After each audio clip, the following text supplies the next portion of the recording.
Hi everybody, welcome to another exciting stream on Bowtie Gaming 14. So today we're going to be wrapping up Cabernet. Pretty much all that's left is the epilogue, but the epilogue is like 30 to 40 minutes, so that's why I'm saving it for its own, or for like the start of this stream, because for sure we're going to be playing at least 2 hours of Order of Ecclesia after this, and then wrapping that up next Wednesday, because I'm pretty much going to be doing a bunch of Halloween stuff and traveling for the next week, so it's basically going to be today, next Wednesday, and then the charity stream next Friday. On Wednesday, I'll go over the specifics about what all the segments are. I will for sure have it finalized by next Wednesday. I just gotta work out one or two things, but to be fair, I've got at least a week. But yeah, it'll be going from 10 a.m. to at least 10 p.m. CST, potentially midnight, depending on if bonus segments are met for incentives. Yeah, this time around I'm starting with the title screen because the epilogue starts the split second the game queues up. It's not like, okay, Lisa's just waiting around. It's like, I'm pretty much replaying like the first 5 minutes of the epilogue. It's essentially a where are they now after, like about 100 years after the main events of the story.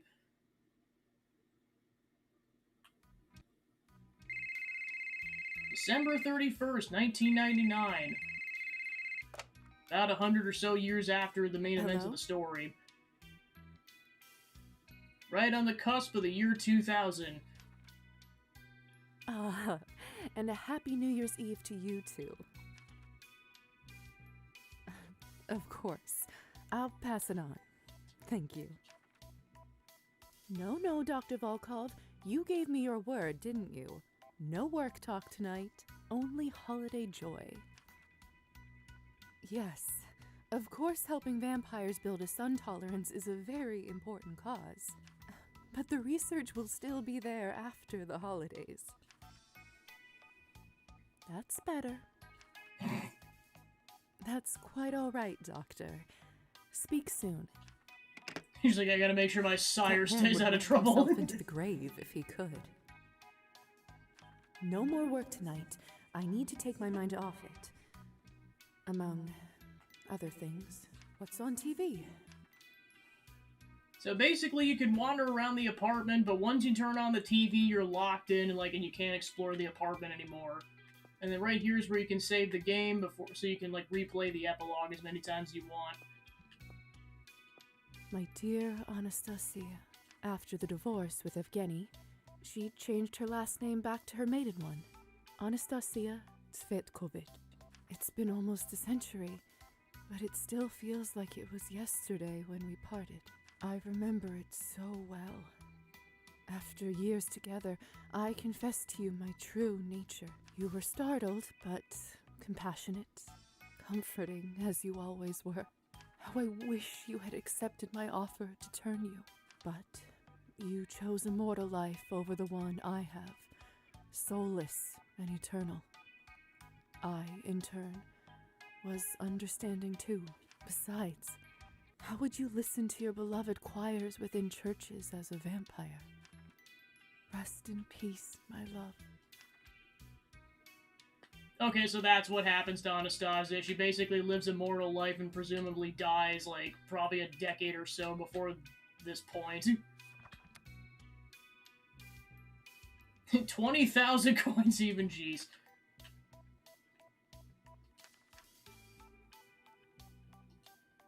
But at least she knew at the end.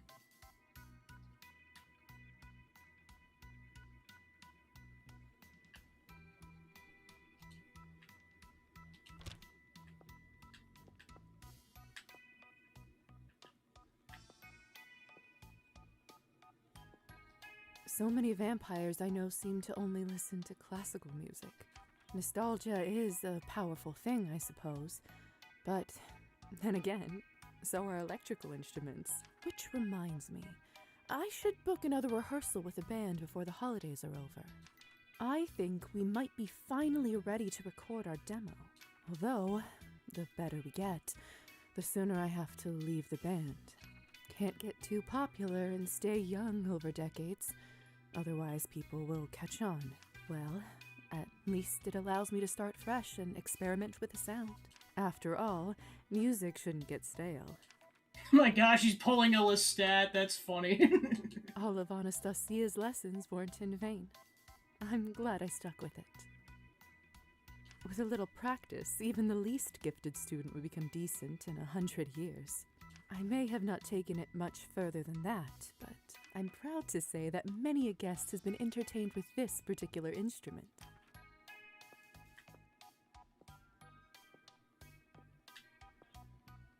Yeah, and then basically what happens is that if you finish out the quest line with the cat, you can turn the cat so it becomes a vampire cat and lives with Lisa.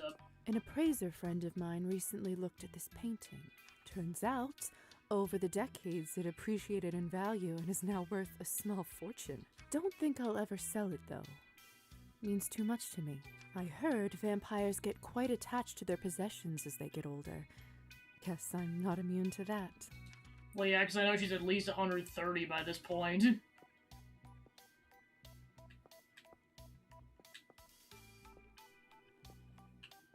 Home sweet home. Over a century has passed, and I still can't get used to being this well off. I suppose, like, she lived in poverty up until she was a vampire, and now she basically lives a modest life with a house and everything.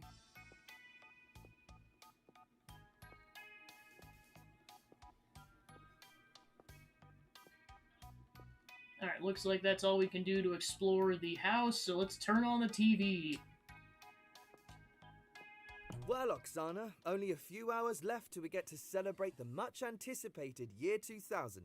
The new year is flying fast towards us, and what better present for the nation than the first annual address of the newly elected President Chernov? Absolutely. It's been a tumultuous year for our country with the tragic, sudden passing of the former head of state. Luckily, Anatoly Chernov promptly took matters into his own hands, first as acting president and now as president-elect, after the results of the official emergency referendum. That's right, Maxim. President Chernov has already demonstrated his firm and efficient governing style. In his short time in office, he's issued orders to reinforce the defensive military budget and has also introduced a zero-tolerance policy towards illegal immigration. Finally, our people will have the much-desired stability back into their lives. Can't wait to hear what he has to say at midnight. Me too. Say, Oksana, what are you going to wish for when the clock strikes 12? Well... Fools.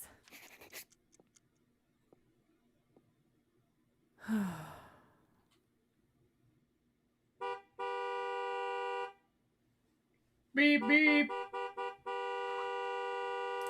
Your ride is here, ready to Hey! whisk you away to that dreary business of yours. Here to ruin our delightful festivities. I really do appreciate your yearly visits. It does get a bit lonely around this time, and you certainly liven up the place. Well, it's nice to know they have a strong friend. I mean, considering he well, I guess to be fair, Eliza also freed him, but it's like, considering that she was mainly responsible, I feel like they definitely have a strong friendship after that. It's true. I'm nothing if not entertaining. That you are. Lisa, are you all right? Yeah. If this trip makes you so gloomy, there's no need for you to go. I promise you a better time will be had here. Arbin sent us a case of that vintage Cabernet. And who knows? Maybe Elisa will even make an appearance. Always a good time, but sorry. I think I need to go. It's something that just feels right, as difficult as it is. Fine. You got to do what you got to do. You've always been a stubborn one. Look who's talking. Shame. I was really looking forward to introducing you to Anton. Oh, that's right. Sorry. I do really want to meet him. Don't worry. If all goes well, there will be an entire eternity of chances for you to get acquainted. That's true. And if you feel like company, just give me a call. All right? No matter how much fun I'm having, I promise I will drop everything immediately to come and support you in your stupid mission. That's how much I care about you. Thank you. It won't be necessary, but it's noted and appreciated. Good luck there. It will be all right. Thank you, Stefan.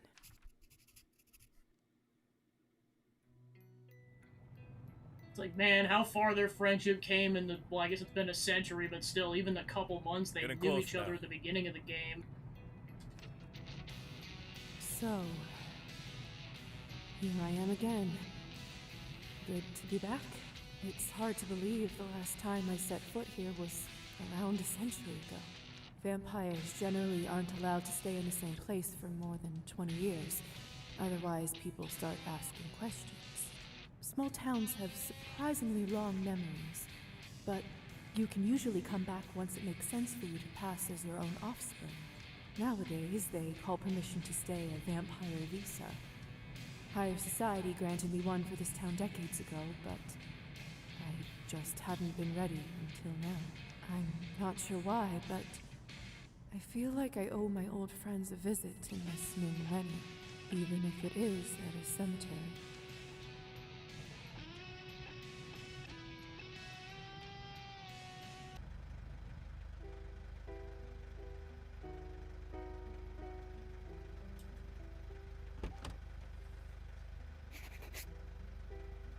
Here we are.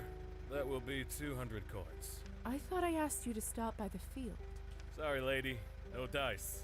Too much snow. 200? That would be a ripoff even if you brought me to the right place. But you know that yourself, don't you?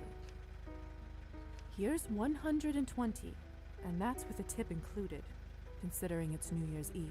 Fair enough. If you don't mind me asking, why did you choose to come here? This place is, well, it's a bit of a hole. No offense. None taken. Trust me, I know. Honestly, I'm not so sure myself. I used to live here. I guess I just wanted to walk down memory lane. Well, good luck with that. And hey, Happy New Year's Eve. Happy upcoming New Year.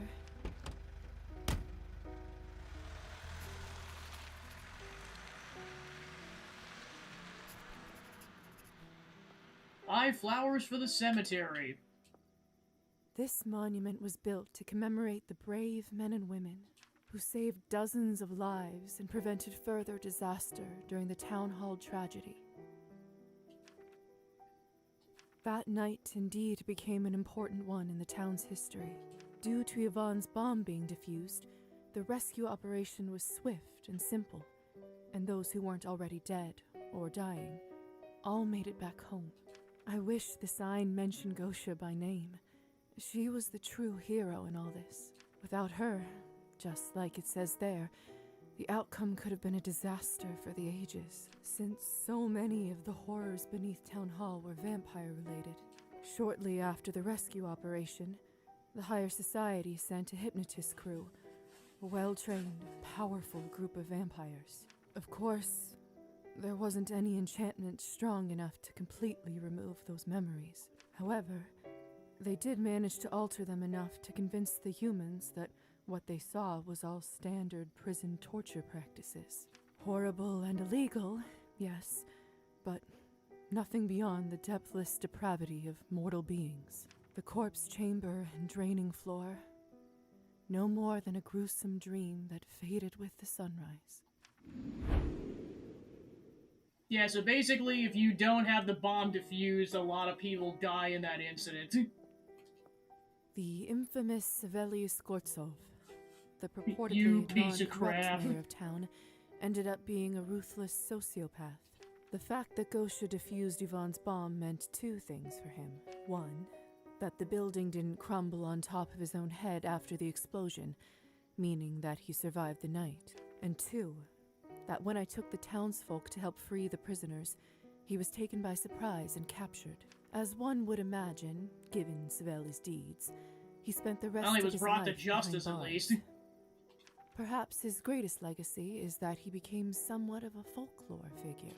Mothers in this area often frighten their children by telling them that Bloody Saveli will snatch them up if they don't behave. In contrast, the next mayor the town elected remained in his position for nearly a decade and was entirely inconsequential. During that whole time, He arguably did less to improve the town than Savelli did in a few months. But then again, he didn't organize brutal murders beneath town property. Well, at least that we know of.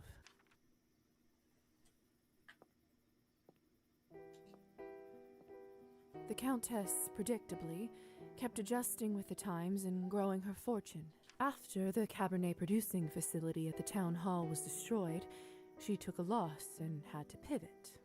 However, when the doctor terminated their contract, she never ended up finding a decent replacement. It didn't take her too long to bounce back, though. More partners came forward soon enough, and eventually other business opportunities presented themselves. Some say the Countess is now running one of the biggest mafia networks in the country. It's only rumor, of course, but in all honesty, I would certainly not put something like that past her. Victoria still works for the Countess. Say what you want about her, but she's a loyal one. It clearly didn't go unnoticed by Countess Orlova, and, albeit unofficially, Victoria is widely considered to be her number 2. They say she leads the departments that are heavy on the dirty work, since the Countess trusts her. Rumors, of course, but rings true, doesn't it? No one knows for sure what happened to Elisa. Some say she finally got fed up with her small-town life and moved to a bigger city. Others claim that one of her Russian roulette games went awry. But no one can say exactly where that peculiar woman went. I, of course, had my suspicions. Her obsession with Sunrise left me worried, so I mentioned it to those close to her.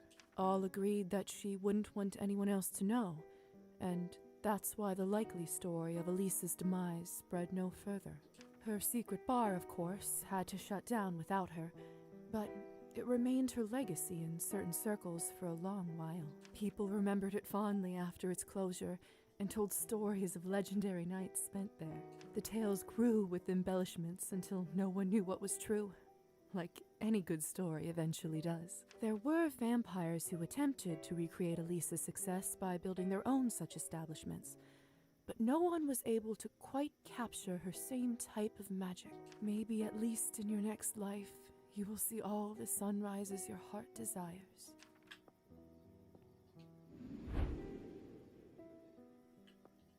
While I still lived in town, Arbin stayed here for as long as her vampiric visa allowed.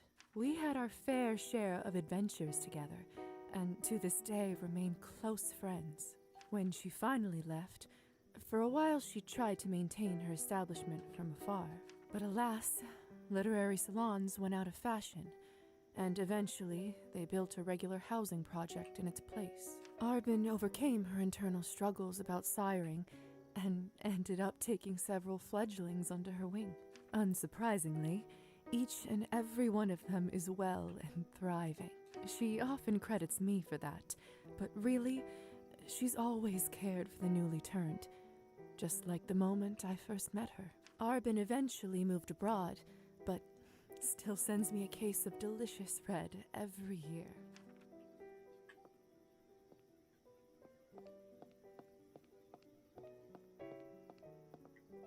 What do you know?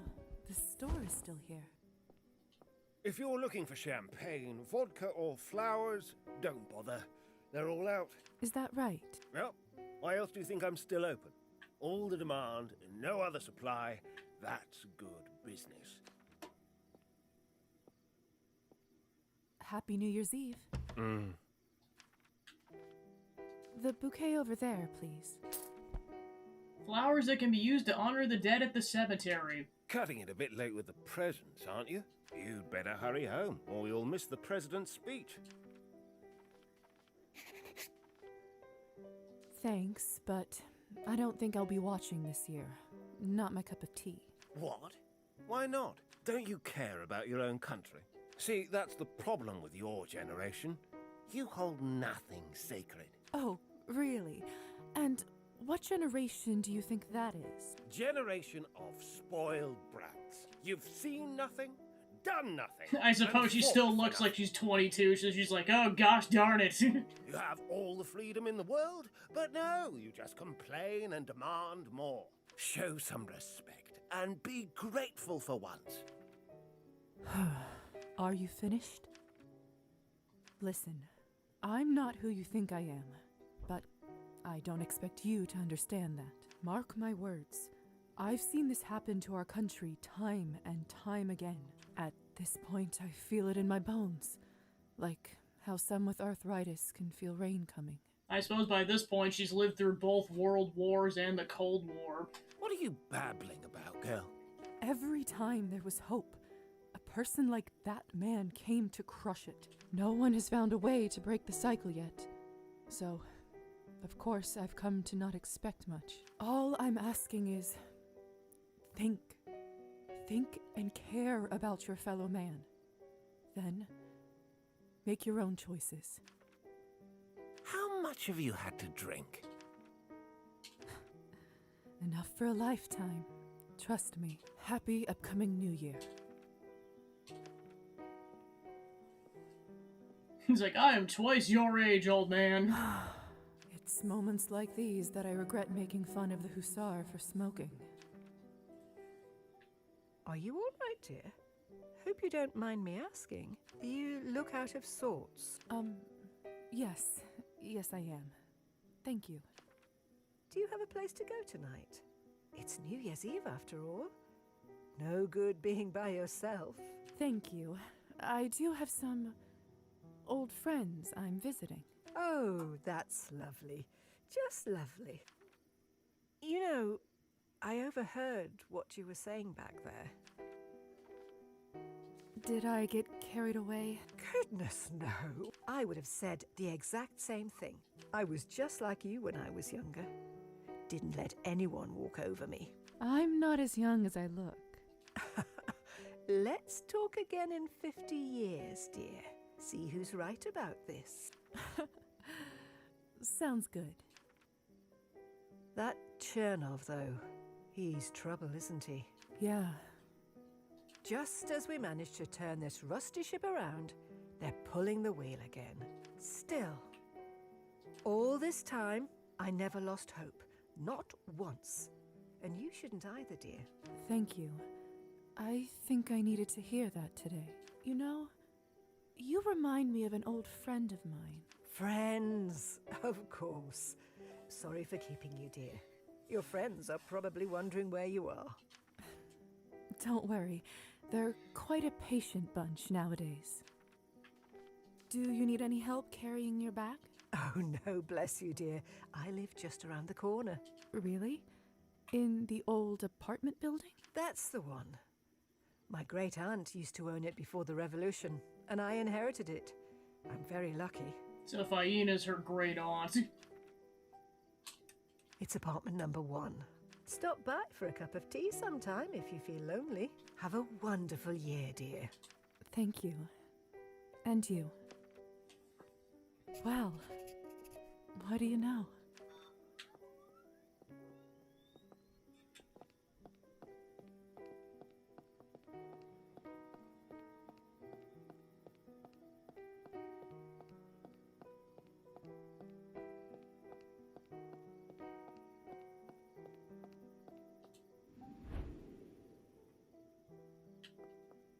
I'm happy to say that my research grant did wonders for Dr. Volkov.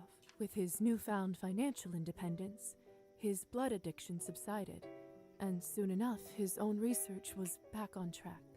Thanks to his many decades of hard work, Cabernet became vastly more accessible, and bloodlust and dependency risks were reduced greatly.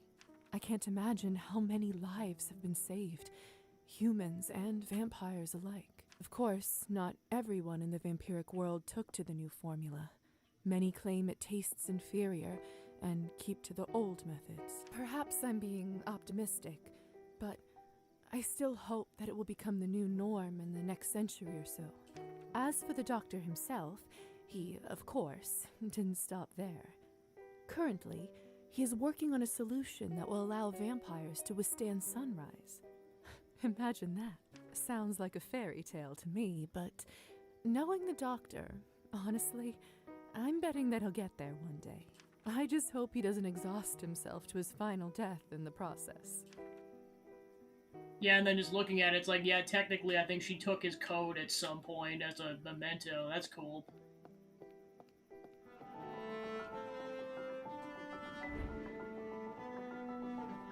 Not long after our chat on the roof, Anastasia finally managed to finish her cello piece. The girl in the wine dress, she called it. I think I know who might have served as inspiration. The song was a breakout success, but it was only the beginning. Soon enough, she was one of the most renowned composers in the country. Anastasia lived a long and fulfilling life, and on top of all that, she never forgot her students. With her newly earned fortune, she rebuilt her music school, which is now one of the most prestigious establishments in Eastern Europe. It's also famous for its funding program for low-income students, allowing thousands of talented musicians to find their calling. To this day, her work is still studied and played all around the world, inspiring people decades after her passing. To no one's surprise, Anastasia and Evgeny never managed to patch things up. Soon enough, they got a divorce, an amicable one as far as those go. Not long after our chat on the with It's like, and then we were together until she passed away.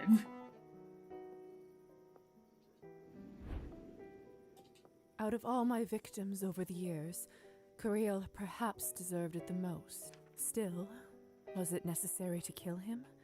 Now, that's a different question.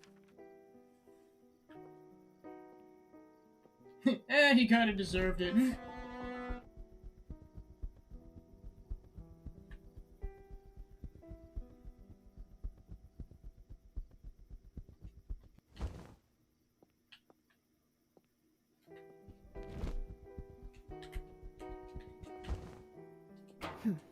Locked. Can't blame them, really. I guess I'll just have to do it like in the good old days. Are you finished exploring? Yes.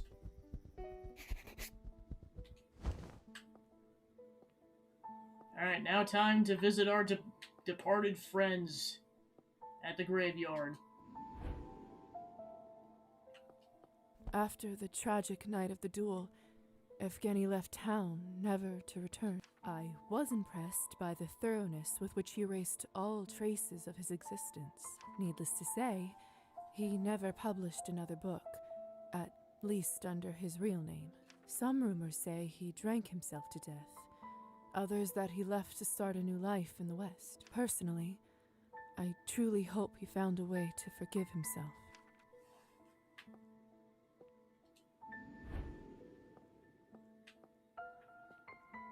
To my relief, Demian was among the many lucky survivors who were rescued from the town hall dungeons. Perhaps even luckier, Demian never ended up on the lower levels of Savelli's underground prison. That left him relatively unscarred, and soon enough he seemed to be back to his old playful self. One thing did seem to change, though. After the events of that night, I certainly noticed... Oh god, yeah, he got spooked after that. He's just like, oh no! It's hard to find a silver lining to what transpired, but I suppose scaring Demian into a working man may have been one of them.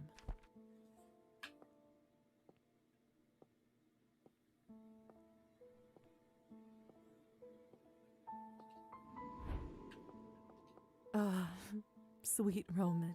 He ended up traveling around the world at least 3 times in his lifetime. He managed to connect with all kinds of people and hear the legends of their homes and ancestors.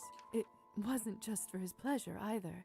He published several tomes on world folklore, which were translated to dozens of languages. He loved the people around him, and he shared that love in his favorite way, through his books and stories.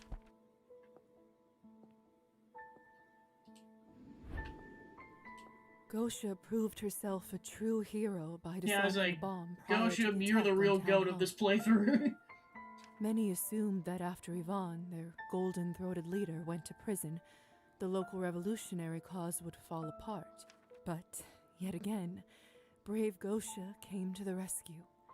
She assembled what was left of the group and pivoted towards peaceful change. Ultimately, she turned it into a legitimate political party that existed for decades after her eventual passing.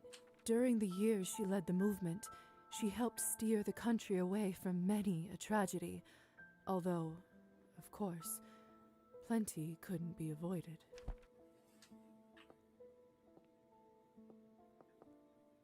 Oh, I see. She leaves a flower at all the graves. Yeah, of course, the one person who's not actually I'm dead. happy to report I mean, that his human Petya form's is still dead, alive and well. He is, of course, still bound to Matilda's body, but at this point, I think even if someone offered him a different form, he'd turn it down. He may have I never suppose by made that it as a point he's been great in that body salesman, way longer than he but was his in a human way, one. The fact that he no longer interacted with customers in his new body only did him good. Petya opened a small doll boutique, and it turns out, when someone else was selling his dolls, people absolutely loved them. He never took it personally, though. Petya was just happy that the dolls found good homes. Of course, to open a business, he needed a human for the paperwork, and who happened to step up but his old friend Elisa. She was the face of his company for quite some time, during which they became the best of pals again. Human or vampire, that's something I never imagined happening in a million years. But life is just full of surprises. So yeah, what happens is Lisa ends up helping him if him and Elisa don't reconcile. But since they did, she did it instead. The funds I provided helped Marusa pursue the path of education that she so longed for, without her needing to worry about her family. Of course, with all her talent and natural stubbornness, she had no trouble whatsoever getting accepted to the best university in the country. Marusa never forgot her community, and upon graduation, she came back to the village and helped make it prosper. Neither her family nor anyone else she cared for wanted for money and bread once she turned things around. Although I always considered the money I gave Marusa a gift, she insisted on paying me back every single coin. But she didn't stop there either. Inspired by Anastasia's kindness and commitment to her craft, Marusa opened her own school to help children from low-income families. She arranged special stipends for the most promising students, and, with her help, many of the peasant youth from across the country managed to receive higher education. In her later years, the school grew and branched out to different campuses across the country. I knew she was a special one from the start. I couldn't have been more right.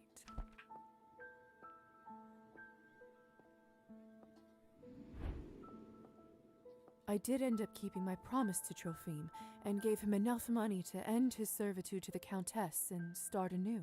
In turn, Trophime kept true to his word and stayed away from the bottle.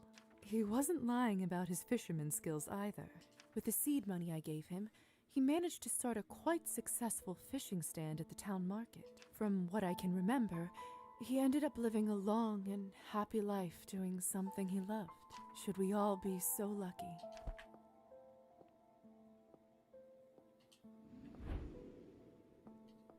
I only knew Faina for a short time. Yeah, of course, the one person that will somehow die the in your memory of playthrough no her matter has what you never do. faded. She meant a lot to me. She still does. Rest in peace, dear Faina. Ah, this piece of crap. I didn't know exactly what to expect when I told Gosha about the bomb, but she sure came through that fateful night. As I learned later, Yvonne devised a backup plan in case the bomb didn't end up being delivered. But what he didn't plan was on his right-hand woman deactivating the explosive before handing it over to him. When the townsfolk saw what happened and understood the scale of the tragedy that was barely avoided, Yvonne was swiftly thrown into jail. I didn't hear whether he was ever pardoned, but I do know for certain that he never returned to politics. Oleg and I never became close, but at least till I left town he kept running the shop and seemed to be doing fine.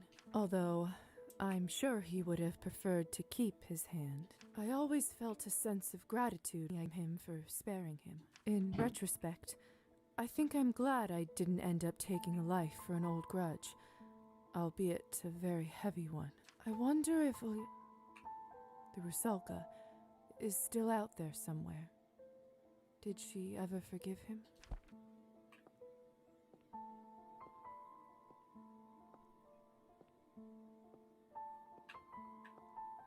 I suppose these are for the other people that might have died along the way, so I'm guessing that was like Anastasia's grave, and one of them was...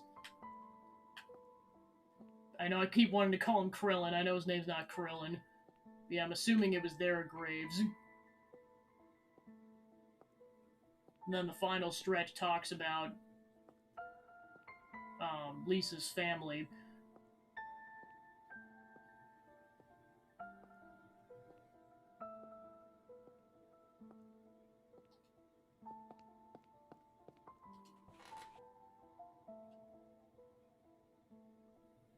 Are you ready to move on? I did what I came for. I suppose it's time to go home.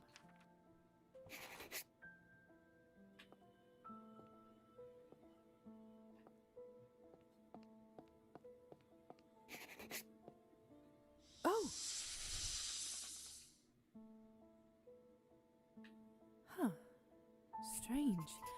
Snakes usually brumate over the winter. Their metabolism slows down, they stop eating, and hide out underground till it's warmer. Nobody must have come here for ages.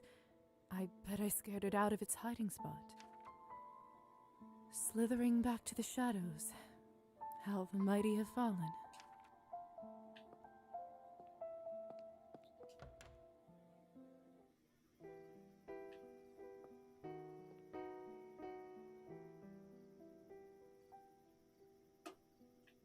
Oof.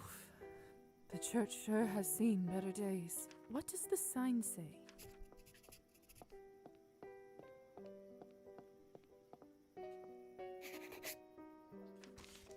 Keep out. This building's been deemed dangerous due to a snake infestation and is hereby condemned.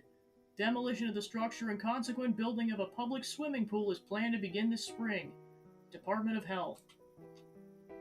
Condemned?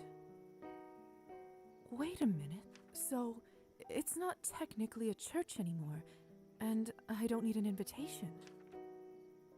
Does that mean I can enter it?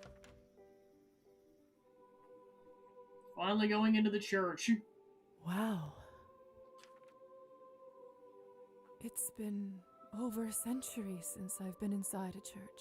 I'd forgotten how it looks, what it smells like. I'd forgotten how much I missed it, how much I wanted to come in sometimes when I was scared and lost.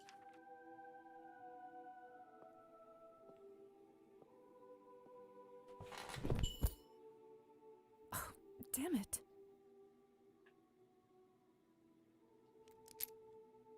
The Morozov family. Minus me, of course. I remember how, even before I was allowed to touch matches, in church, Mother would let me light candles for people we knew.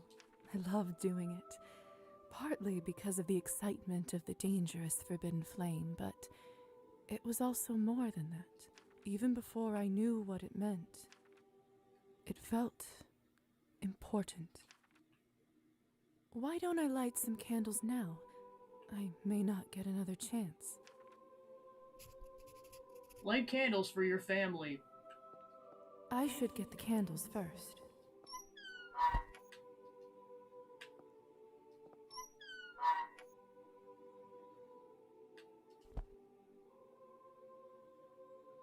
There. People tend to only say good things about the dead, but we all knew Father was far from perfect. Slowly but surely, drinking turned him from a kind and loving person into a monster. And I know more than most what it means to be one. But some fairy tales do have a happy ending. He managed to quit drinking soon after that fateful summer. I couldn't have been more proud of him.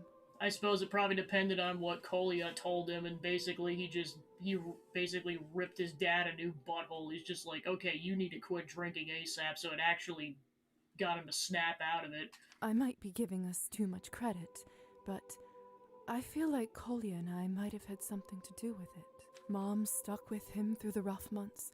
Uncle Mitko helped out with money before they got back on their feet, and from what I gathered, they both ended up rather happy. Which is good considering the fact that Colia dies in this So glad I timeline. managed to get this new picture of them.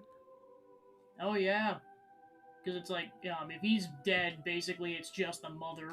Of course, according to higher society laws, we're never supposed to get in touch with family, but I bent the rules just a little. I got into some trouble, of course, but that's a whole other story. So she saw her parents at least once before they passed away. Rest in peace, dear mother and father. It's not easy being an older sister, but being a younger brother must have also had its challenges. And Colia. Poor Colia. If only things worked out a little differently, maybe he would still be around. It was my fault. I miss him very much. Rest in peace, dear brother. Funny thing, for over a century I've lived so many lives. Different names, cities, friends, and enemies. I've seen more people live and die than one can count, but even after all this time, I still think about my family. They never faded away. I could have done things differently, and every day I have to live with my choices and my mistakes. Some of them are heavy and bury themselves deep in my gut. From what I hear, every vampire receives a keepsake like that sooner or later. Maybe that's the true payment for eternal life. Or maybe it's a part of any life, really. I don't know if they ever fully go away. If I'm honest, I don't think so. But they remind me to do things differently, to be better. And when I do, sometimes I feel human again. Last candle left. Think I know who I'll light it for. I've seen people in this country go through so much suffering. Wars, revolutions, tyranny, famine.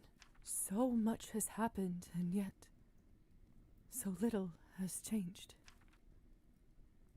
Some people say this country is cursed, hopeless. I don't know if I believe that.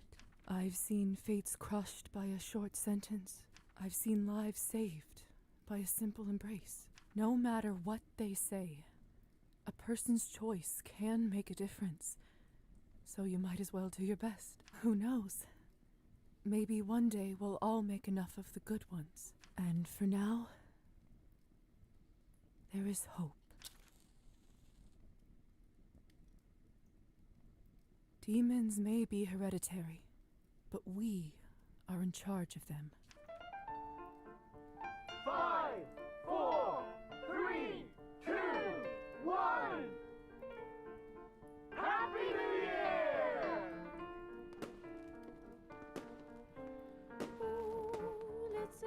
Alright, that's game.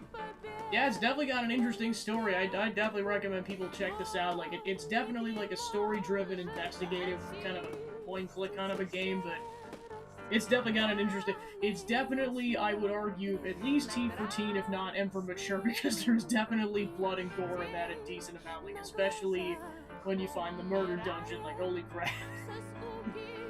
It's like, oh, like, I knew some of what happens at the end, but, like, the one thing I didn't look up was what happened down in the depths, including the murder dungeon. I'm like, wow, Savelli and the Countess are a real piece of work, aren't they? Jeez.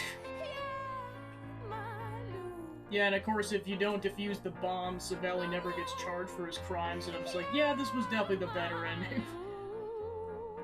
It's like, Gosha is the goat. Oh my gosh.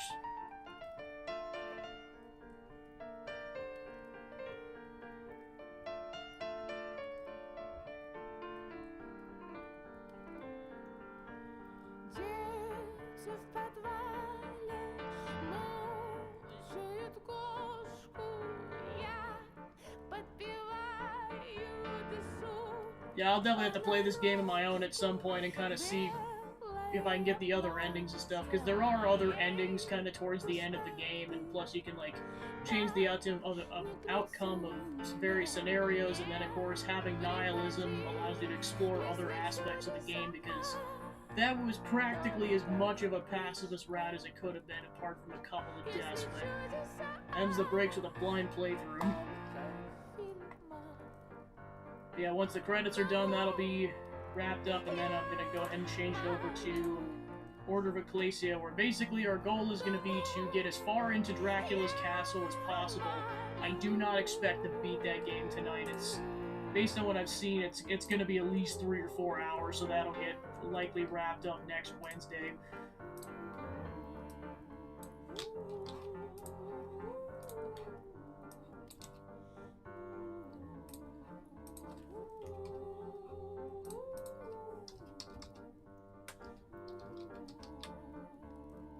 One of these, I keep forgetting this game came out. Countless family and friends who made this all possible, a special love.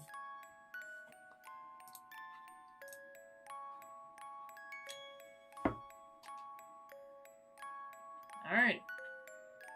And that's Cabernet. What a game.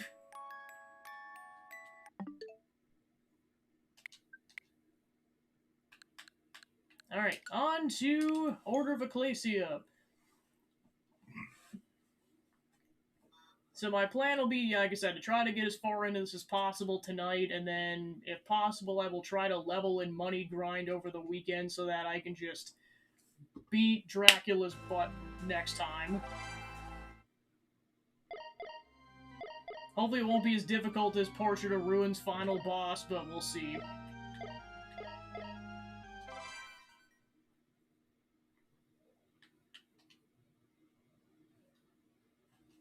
Yeah, I looked at guides, and apparently, ideally, you want to be at level, like, 45 to 50 before you tackle Dracula, so that'll be the goal as time goes on.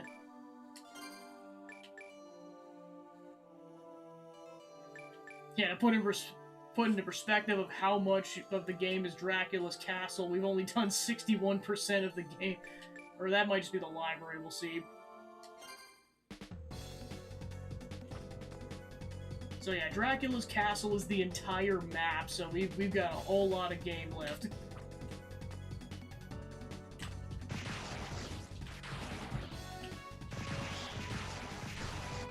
Yeah, as I figured out last time, this might end up being a bit of a roguelike in terms of, like, getting proper leveling up and everything before we tackle later sections of the castle.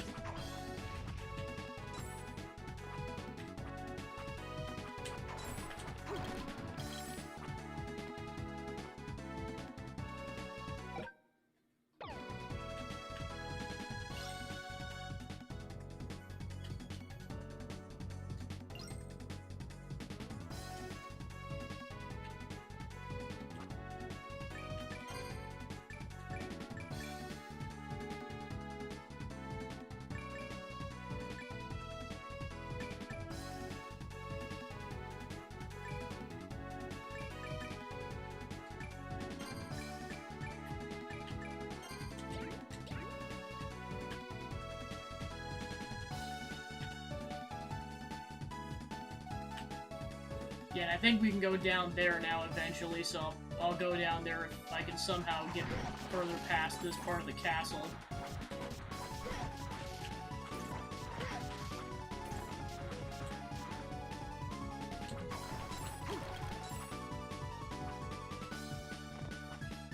Yeah, I might not be able to go to that one section until I get, like, a flying ability, because I know Shinoa gets one eventually.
He's got a big kitchen, I'll give him that much.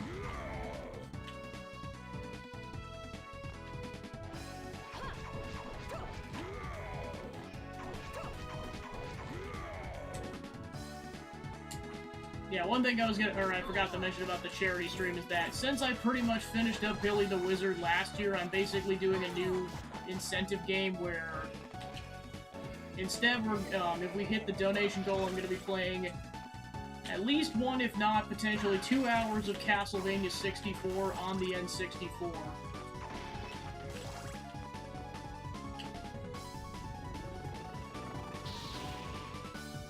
Dextro Custos. Attack with the right head of Cerberus, Guardian of Hell.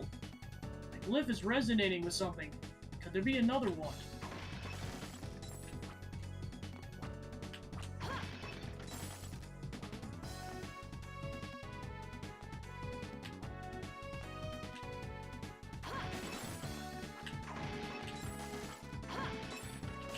This seems like a good spot to grind for money. I know I pretty much went through all my potions, so I'm like, I'm definitely gonna need money.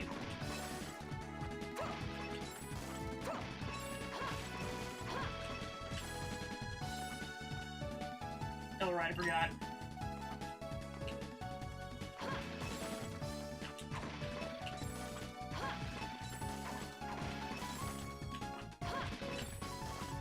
Yeah, I'll go until I at least got like 3,000 or 4,000 gold. Considering there's like 6 of these things in the room, it shouldn't probably take more than a minute or so to do this.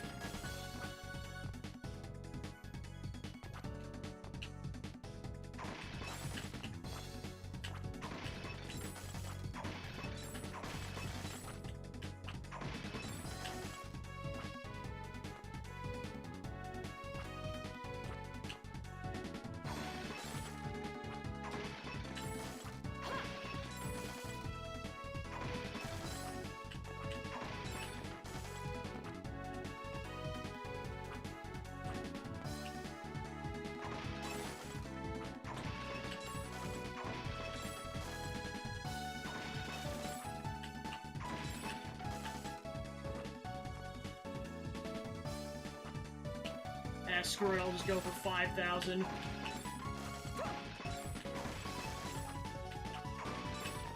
I'm probably not going to be coming back to this room after this, because, like, since it's a one-way street, it's like, why would you come back this way?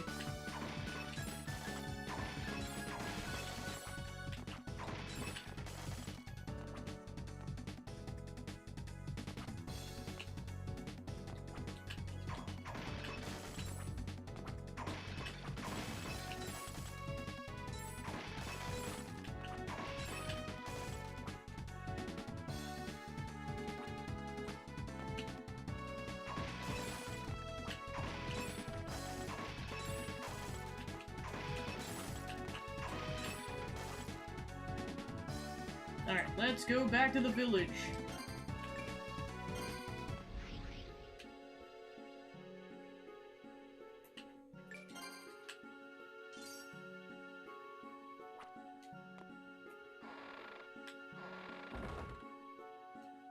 Welcome. Hey, want to buy something?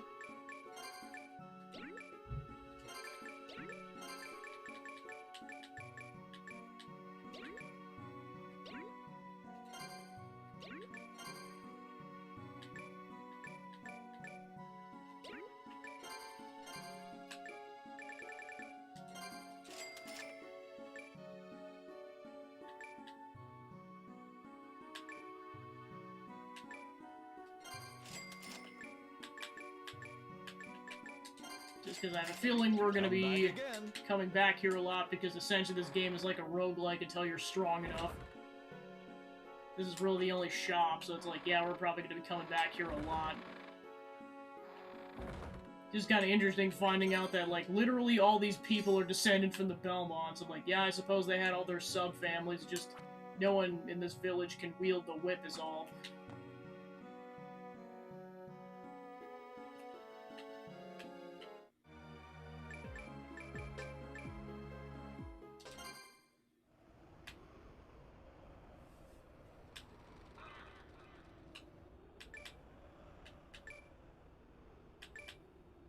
Oh, right, I suppose there's that one path at the beginning that opened up, so we want to do that now.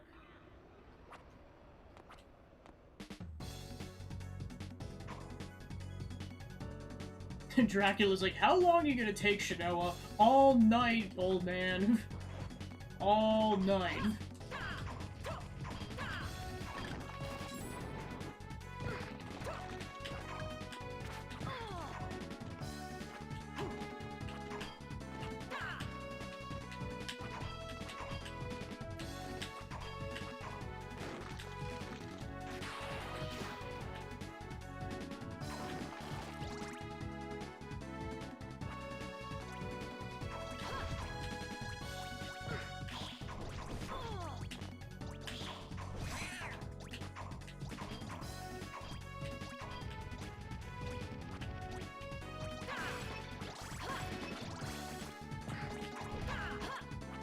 Thank goodness there's that save point right here.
Welcome on into Shinoa kicking butt in the castle.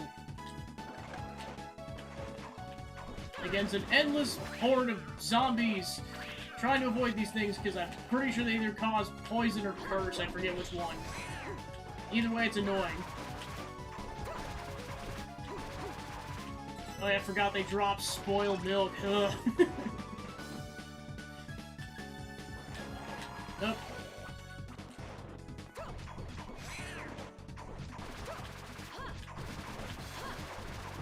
Yeah, I'm just saying, if no one's accidentally tasted spoiled milk, don't.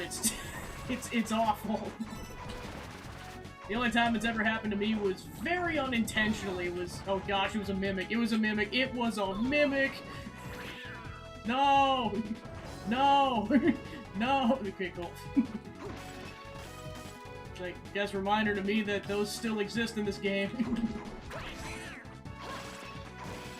To quote Claire, my thoughts are no.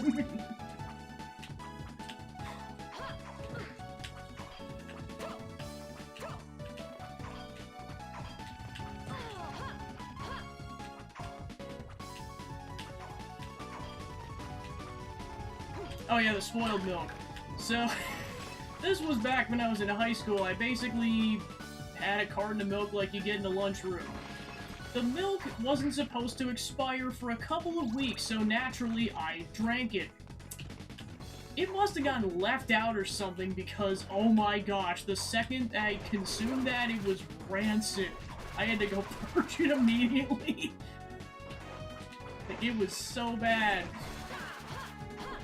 Like, imagine the worst taste you've ever experienced and then multiply that by 5 million. Yeah, it was curdling, to answer that question. So yeah, oh yeah, it's poison. It is poison. Okay, so that's blocked off. It is poison!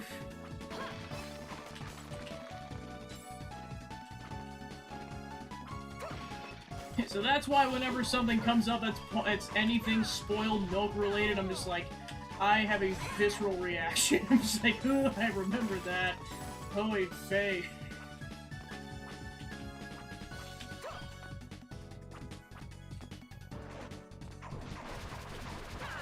probably start consuming my potions, otherwise I'm going to die. Alright. There goes my entire poison inventory! Oh gosh. There goes all my healing items.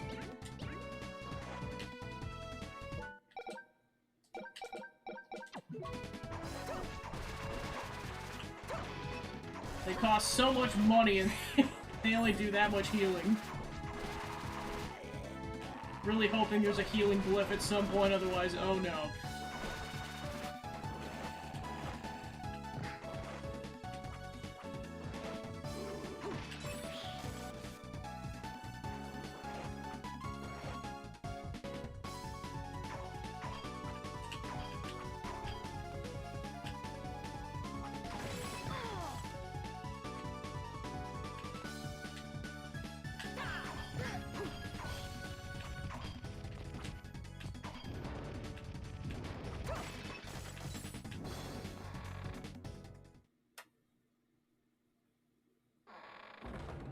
Underground labyrinth.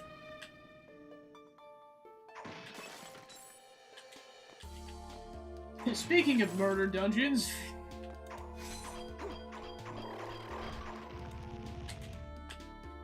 it's like between this and the Countesses and Cabernet, it's like, geez, what is with vampires and murder dungeons? I mean, I know why, but still.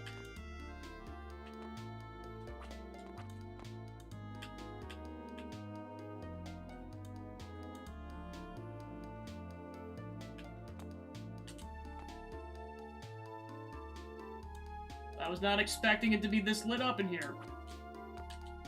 Also, what the heck is that off to the left?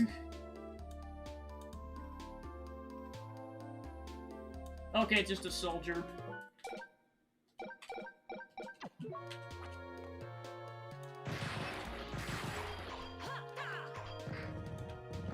Yep, that's what I thought this thing was. It was a thing that turns you to stone. Apparently this thing is a mountain of health. Jeez Louise, does this thing have a mountain of health.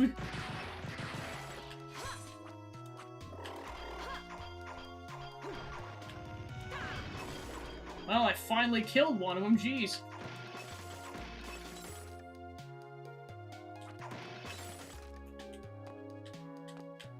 Please be a save point, darn it!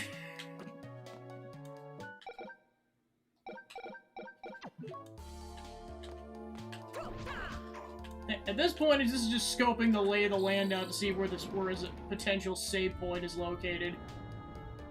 Alright, the Fires of Hell, I see how it is. If I had to guess, I mean, there might be a save point eventually, but in the immediate vicinity, probably not.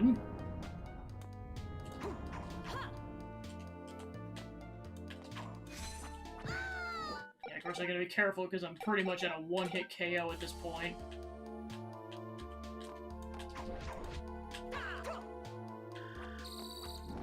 What the?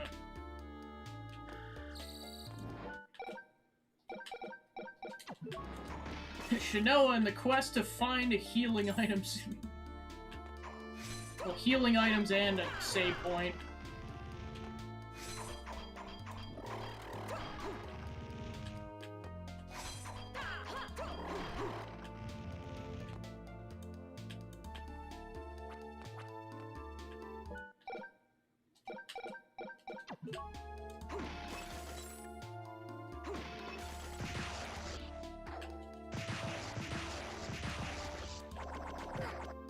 I see that thing has a boomerang. Gosh darn it.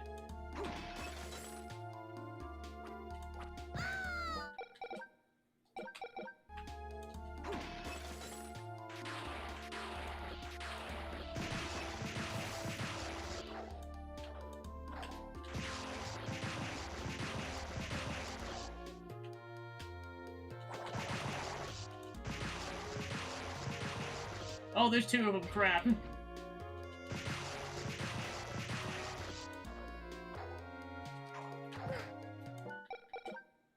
Yeah, in retrospect, I probably should have saved after I killed the first one.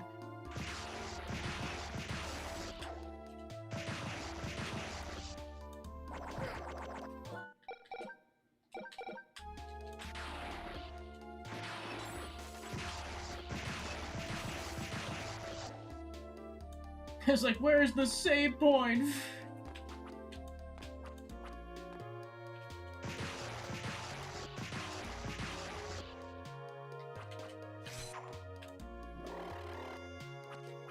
Yeah, it doesn't look like that anymore, but I know back in the Symphony of the Night days, people call these things crotch skeletons because it looked like it came out of their crotch.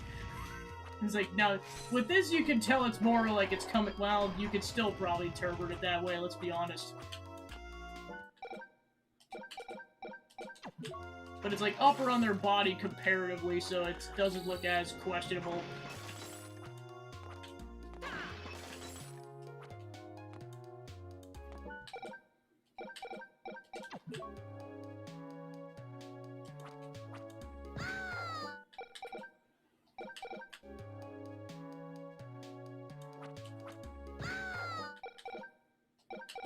Yeah, I might have to go around.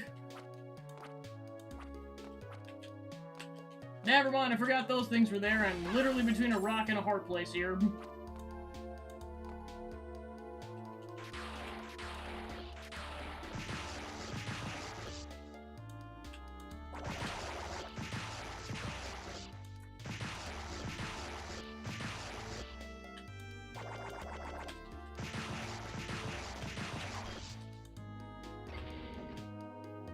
Whoop!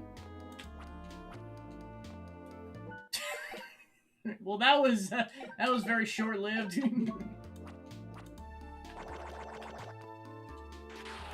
Also, I don't like the fact that the corpse is still there. This doesn't bode well.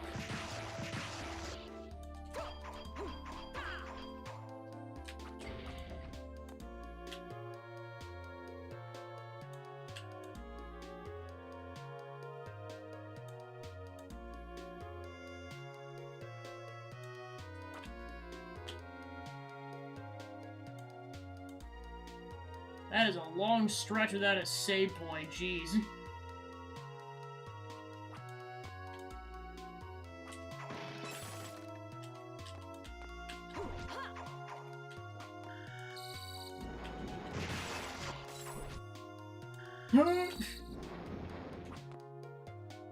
Well, I guess I could try my luck with the fire trap.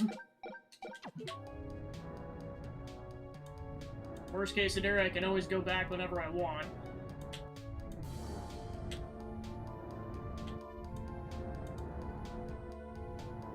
One hit KO, doot doot doot doot doot.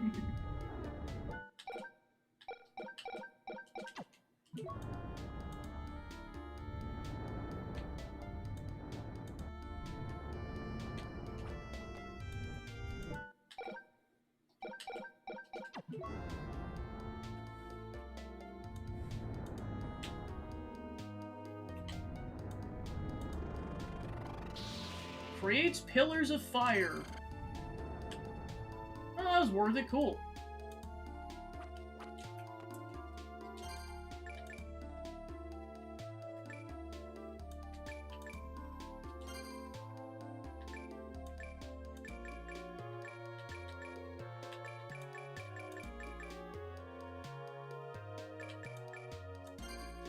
Ignis!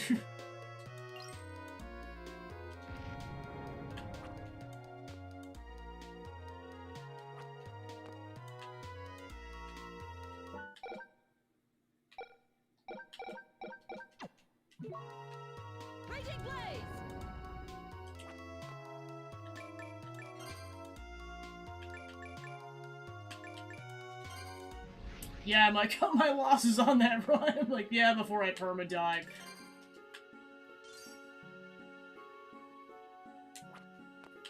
Back to the village.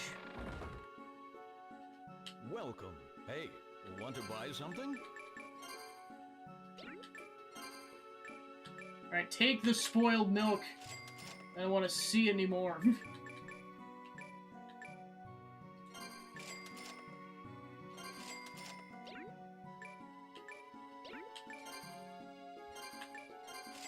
I'll take my 2 potions, jeez.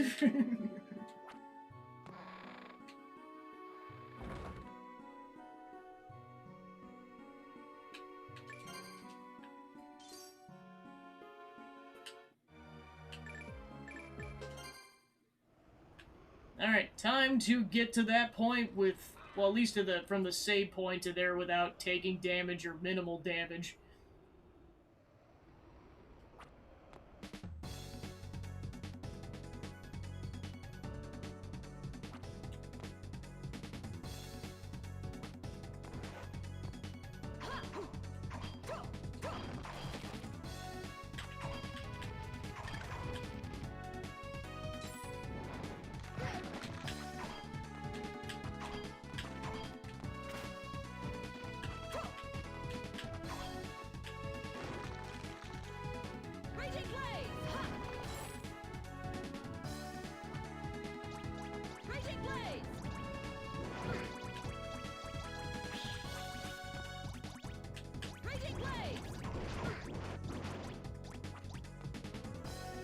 Yeah, I'm going back to the electricity.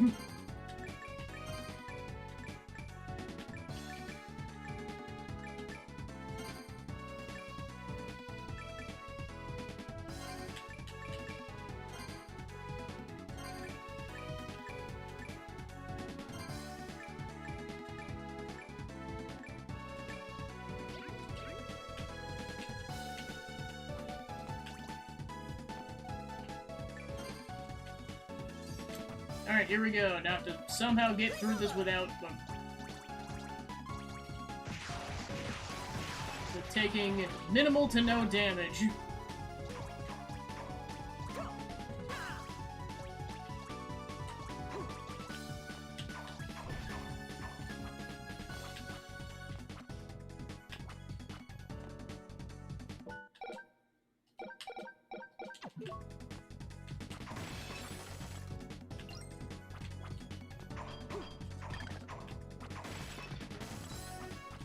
Also accumulating as much money as possible.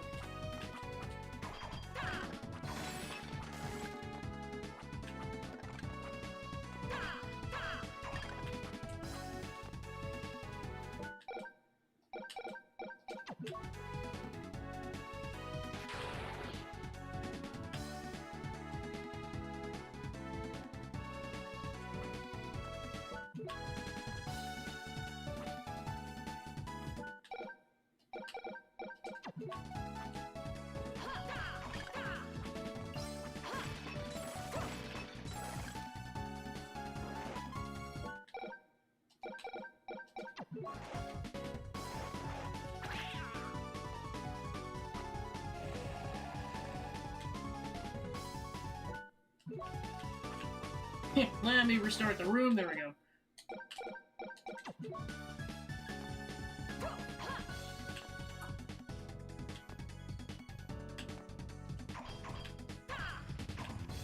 Come on. Alright, cool. Whew.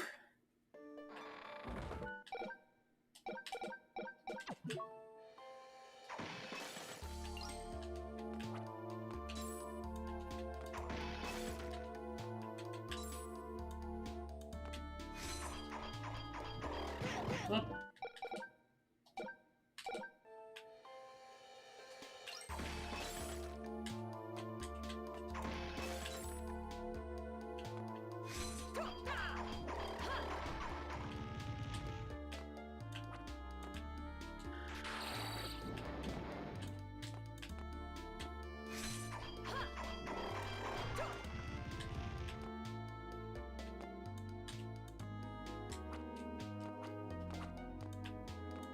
Actually, I probably would rather take my chances with this room.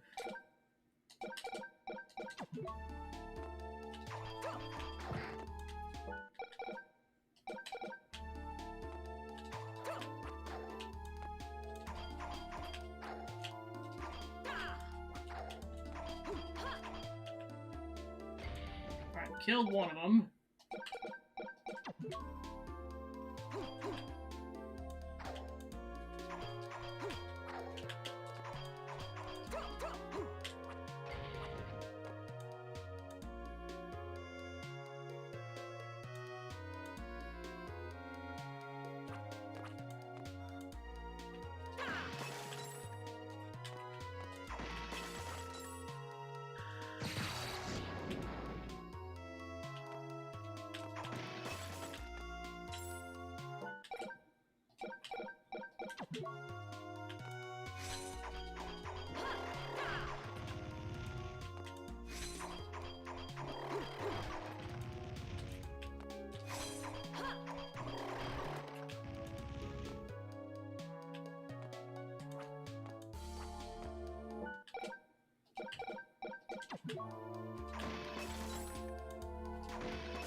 Oh my gosh, that's rude.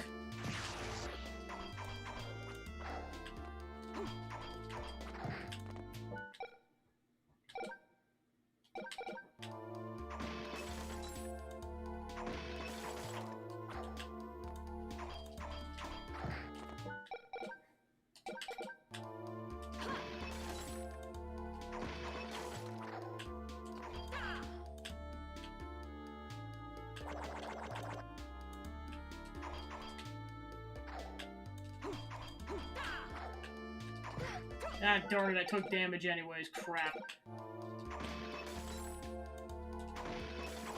It's like, I know I don't have to do this, but it's like, trust me, it's gonna be less of a pain in the butt because I do not know how much further it's gonna be until I get this, until I get to this save point. Or a war point.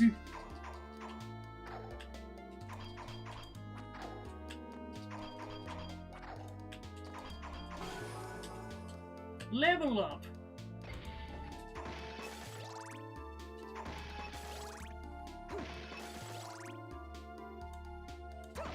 Alright, I got two choices. Alright, that's a Gorgon room.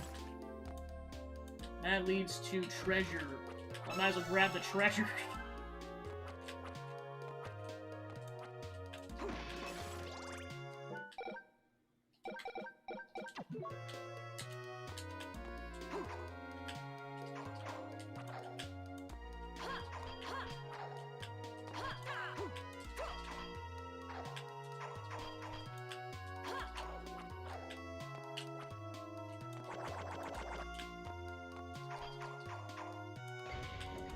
Yeah, I kinda had a feeling there was gonna be a second one.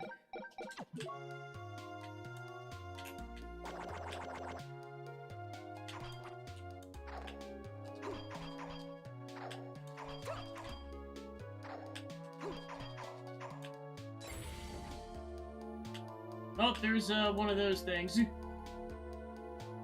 Try to run past it if I can.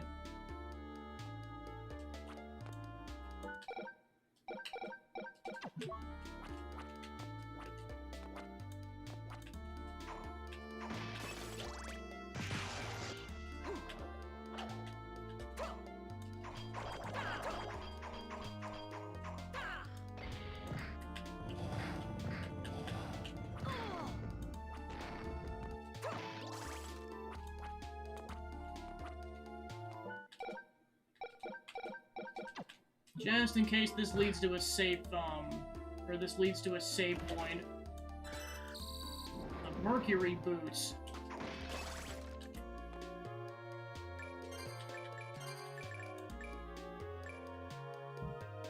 It allows for faster movement speed, while your defense goes down by quite a bit.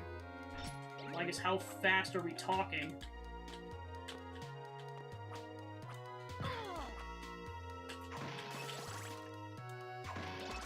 Yeah, quite a bit.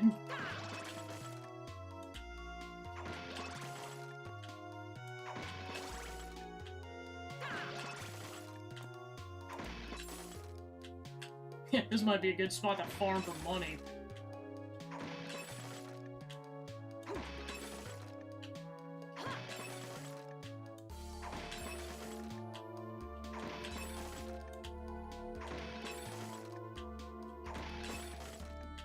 Oh yeah, well, I suppose I might as well not use the potions unless I absolutely have to.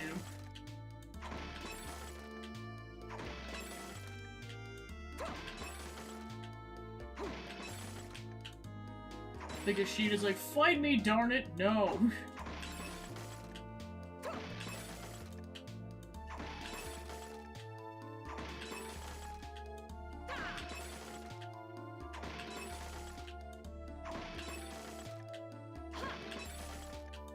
I'll keep going until I got 5,000 coins and then I'll move on.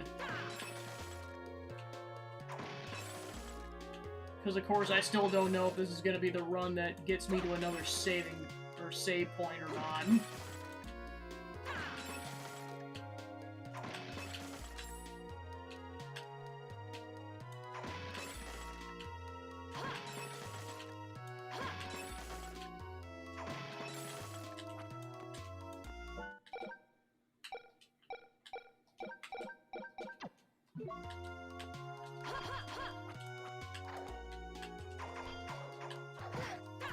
U-turn. I suppose 2 could play that game.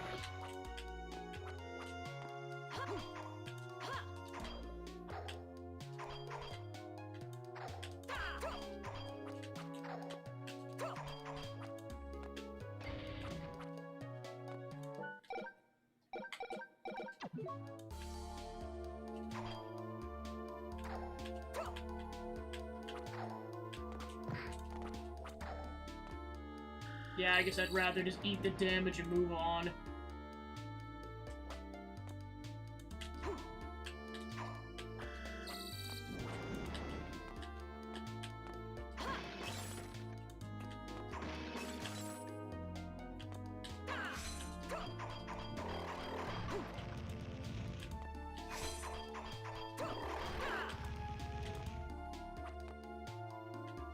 Well, I made it to a war point. That's better than nothing.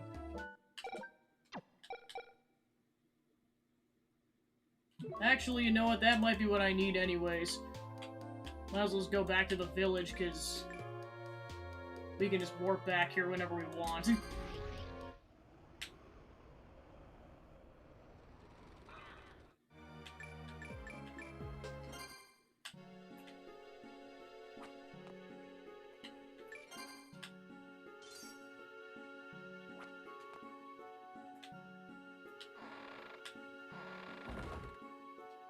Welcome. Hey, want to buy something?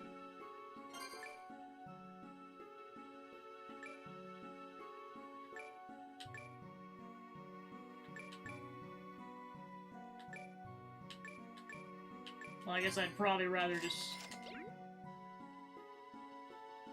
Come back again.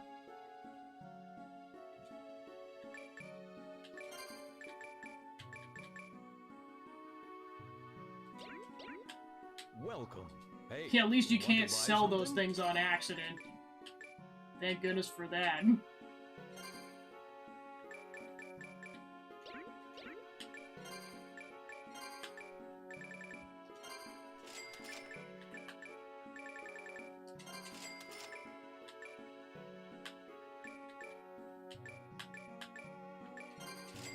Come back again.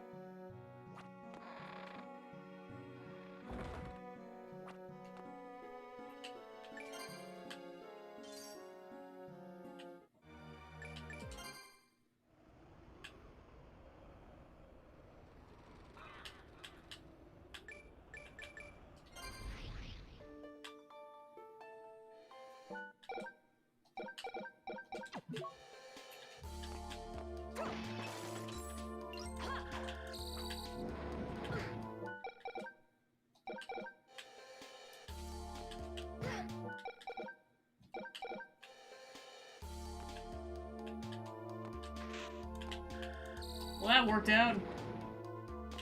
Alright, so that's an... oh, shoot.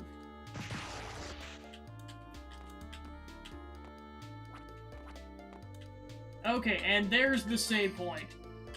Sweet.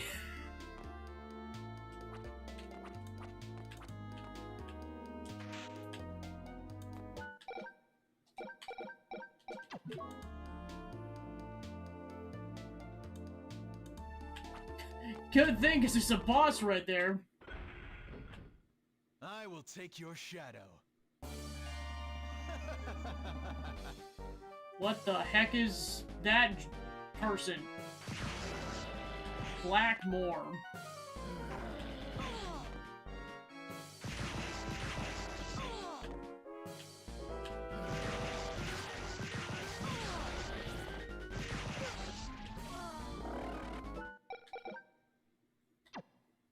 Yeah, I gotta save it, I might as well just die. And Dracula's like, I win. I'm sure you do.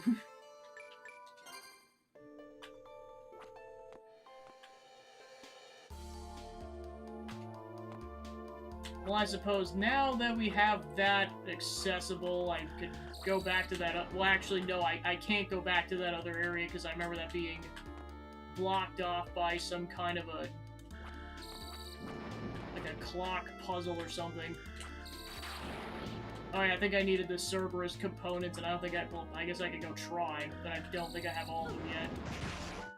U-turn!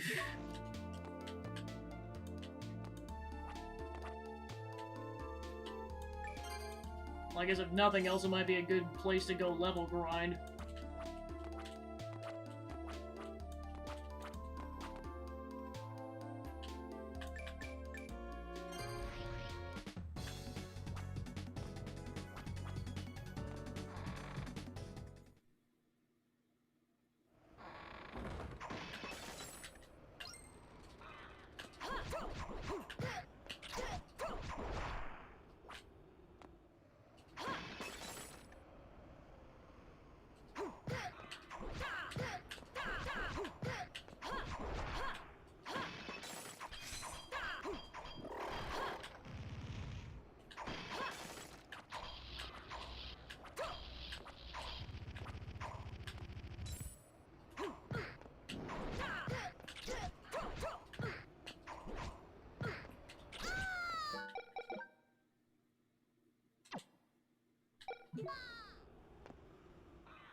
And Dracula's like, you died again.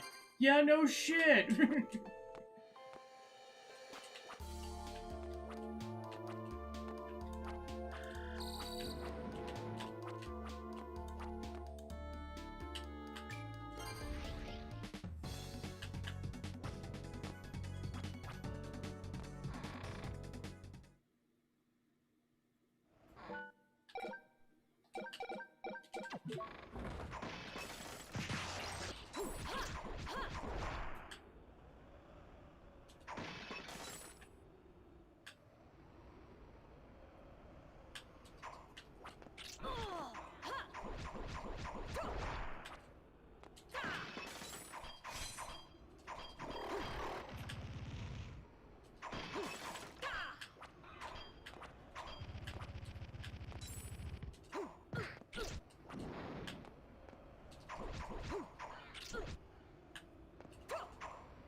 I will take your shadow.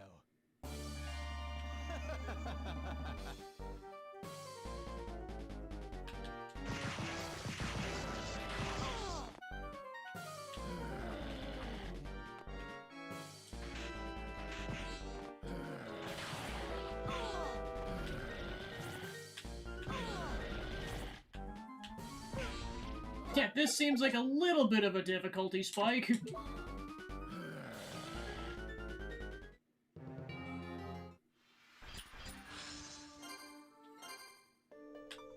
Alright, let's see.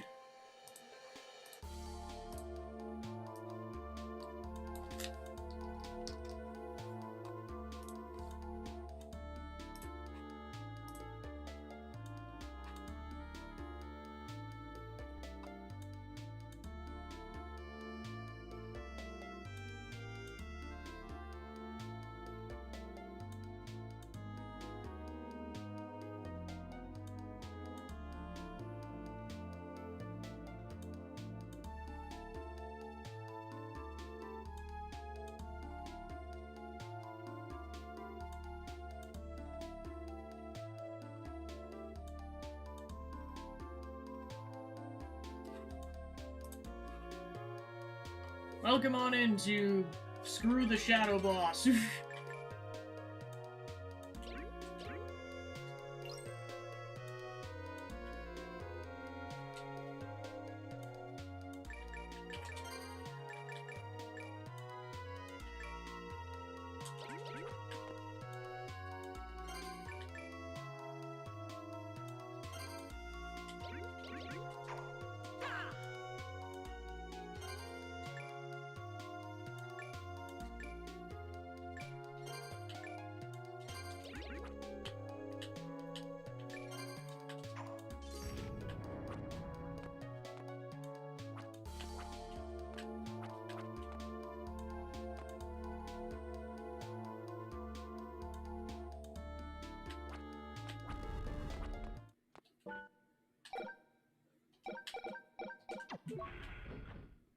I will take your shadow.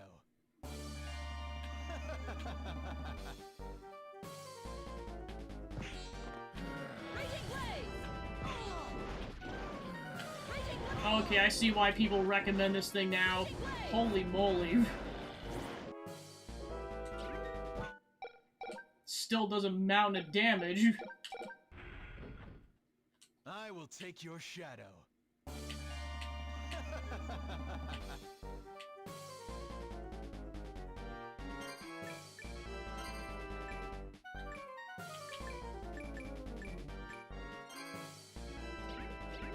Raging Blaze! Raging Blaze!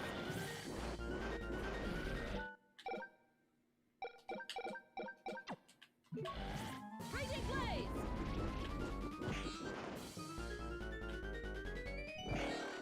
Okay, that feels like cheat. I mean, I know technically the confines of the game, but it's like, it feels like cheating.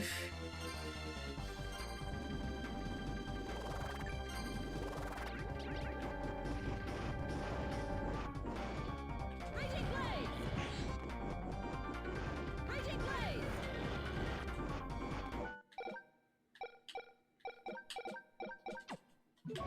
Raging Blaze! Raging Blaze! Raging Blaze! Raging Blaze! That was quite entertaining. Raging Blaze!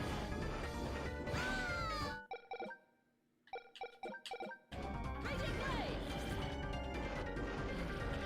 Raging Blaze!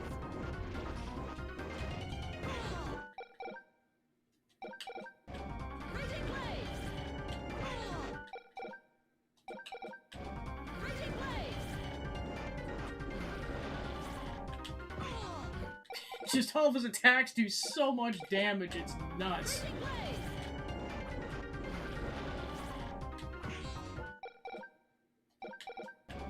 Raging Blaze! Raging Blaze! Raging Blaze! Raging Blaze! Yeah, Yeah, there's nothing for it because this is required for plot progression. Raging Blaze! That was quite entertaining. Yeah, so I'm not sure if I'm gonna be able to dodge that, so I was like, I'm gonna not save. Raging Blaze! That was quite entertaining. Okay, that's probably a good save point. Raging Blaze!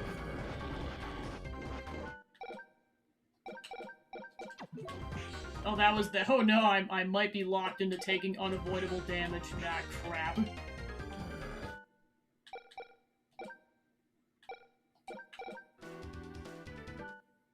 Chanel, we're not going back in time.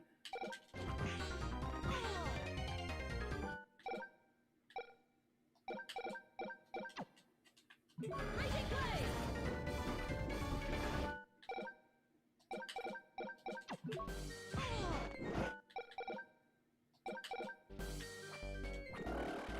Raging Blaze!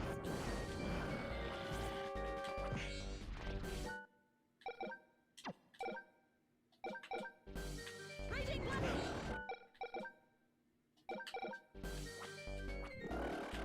Raging Blaze!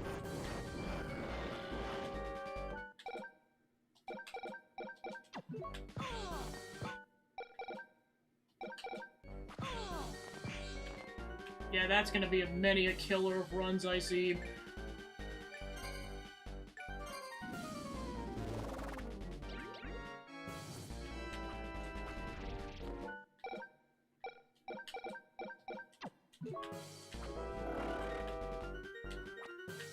Raging Blaze!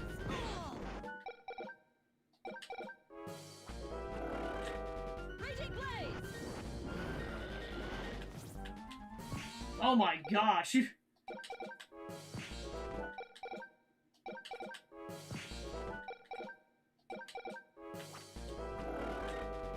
Blaze!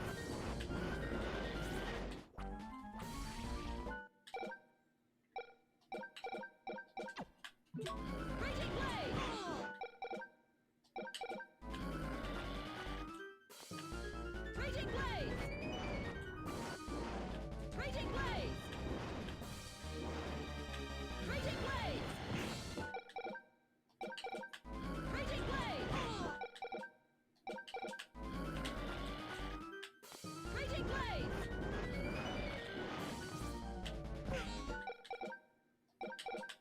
Raging Blaze!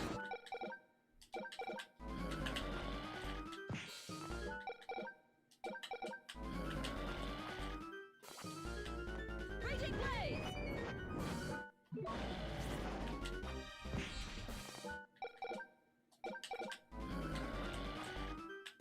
Raging Blaze! Raging Blaze!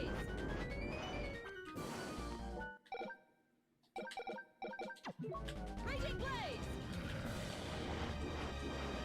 Raging Blaze! Raging Blaze! Raging Blaze!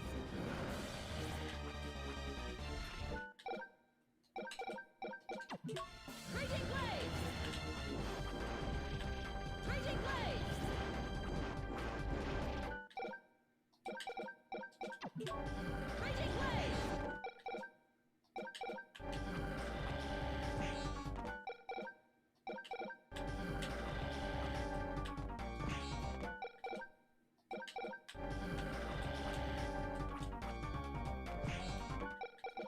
Oh, that's nasty. 3 claw swipes.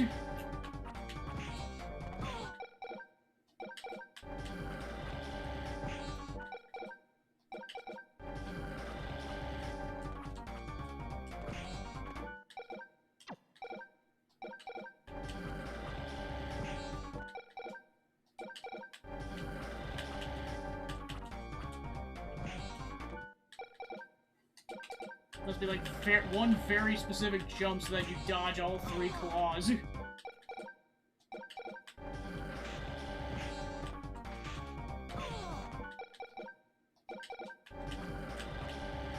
Otherwise I might have to eat some damage in order to keep going.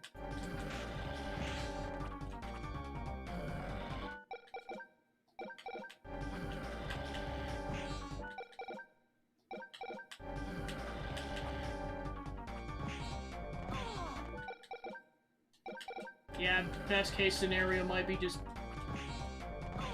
I might have to take at least one of these claw hits, otherwise I might be stuck.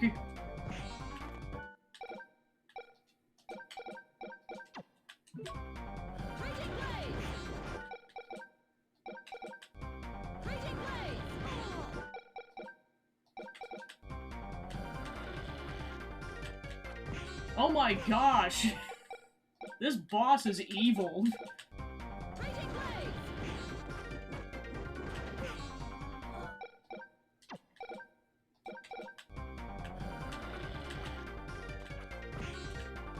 Like, I hate to. I might have to redo this boss.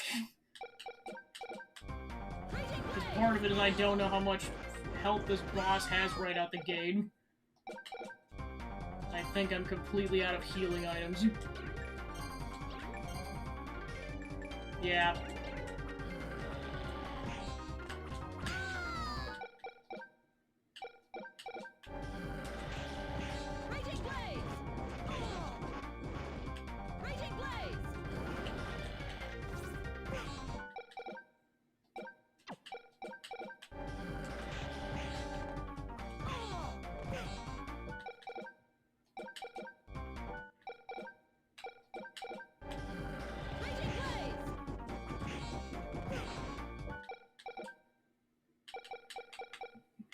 Yeah, I'm just gonna start over. I know it sucks, but what do you do? I will take your shadow. I guess just try to take minimal damage as much as physically possible.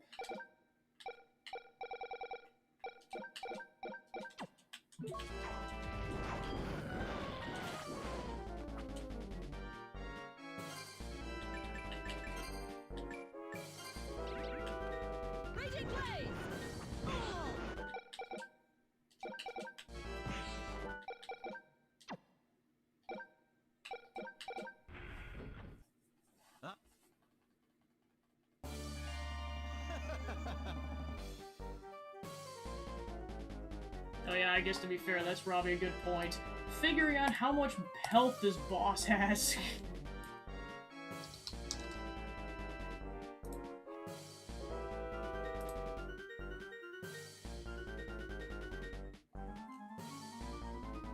$5,000, okay. So then the other part of it is figuring out how much damage the fire does per go-around.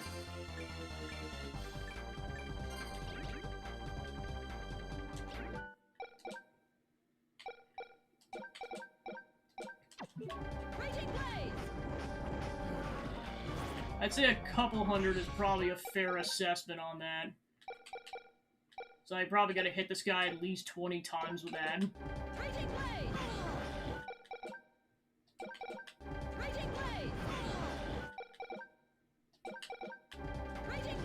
Yeah, I was gonna say, I believe it. I'm basically just going with a strategy I found when people were discussing it, which is use double Ignis. I know this is probably a bad time to say, but if I have to reset, we'll do it. Oh, the aftershock does damage. Oh, gosh. I get why people got stuck. This thing does a mountain of damage. Alright, I dodged. Of course, part of this is going to be learning when to save. Oh, shoot.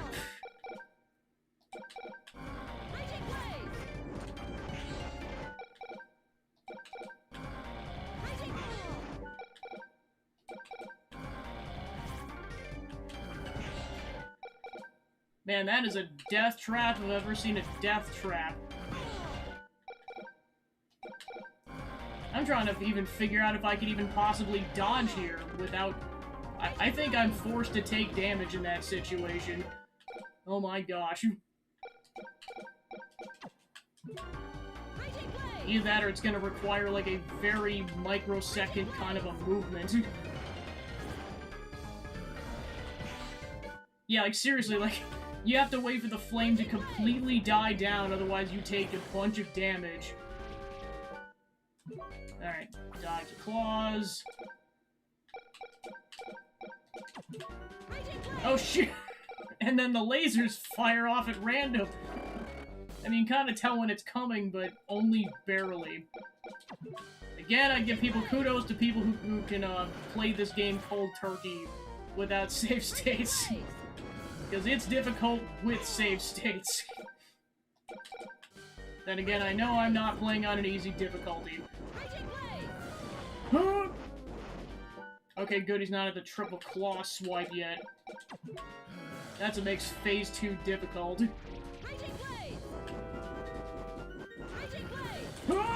Darn it. Like, trying to conserve my healing items for as long as I can manage. Especially since Phase 2 is nasty.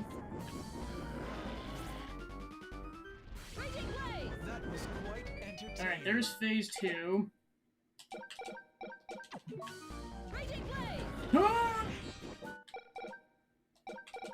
And this is with speed up.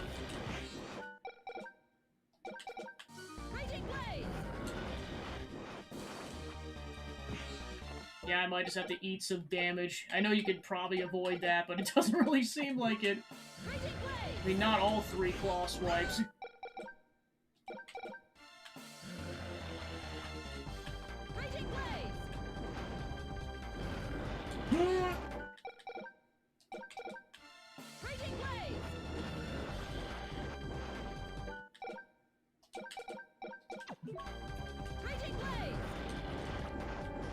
Alright, here comes the darn near unavoidable triple claw swipe.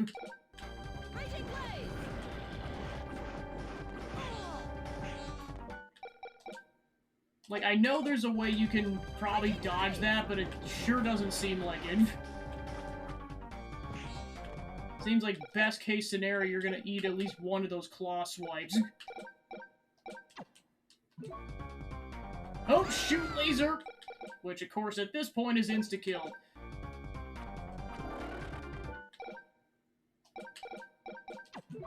Alright, give me the health.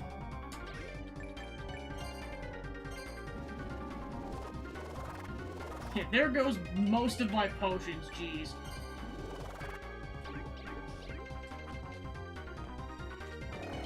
Alright, that's probably a good point to use the save.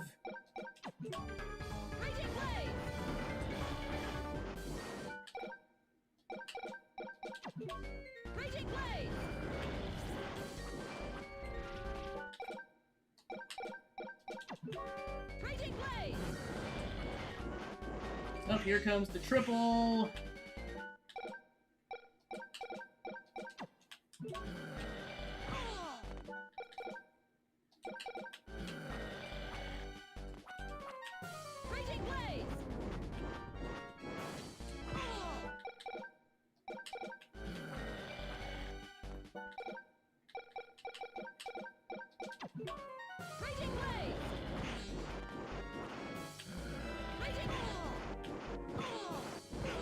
It's like I can't even be aggressive even if I want to.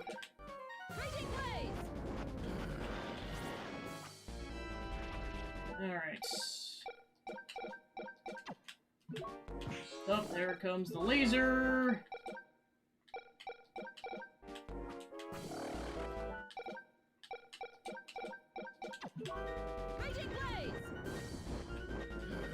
Oh shoot, that bad idea.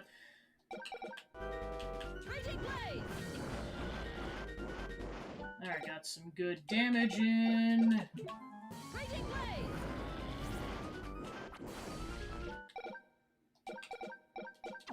And it's like every single time it doesn't do the triple claw swipe, I'm like, thank goodness, because holy crap. Alright. That is easily the worst attack in this entire thing in terms of dodge abilities, that triple claw swipe.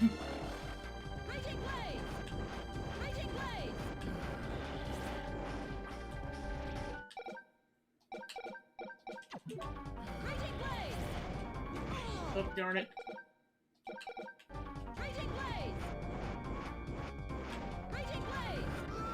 Alright, let's go! Suck it! So, I have lost. Whoop whoop!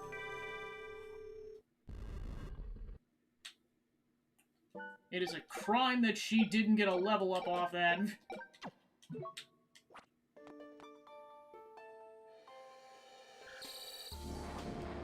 Raging Blaze!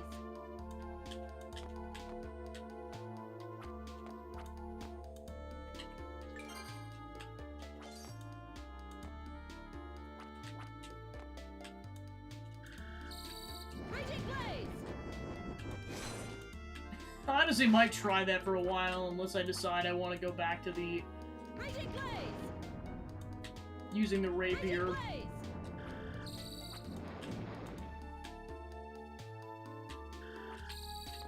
Raging Blaze! Raging Blaze!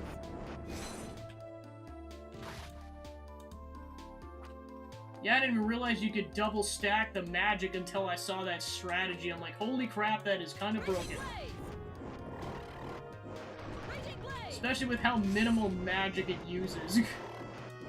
Raging Blaze!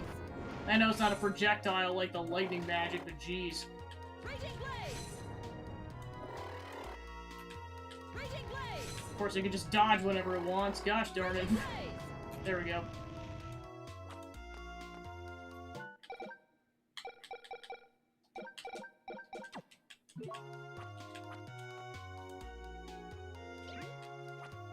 Raging Blaze! I suppose that might be why I want the sword. Alright.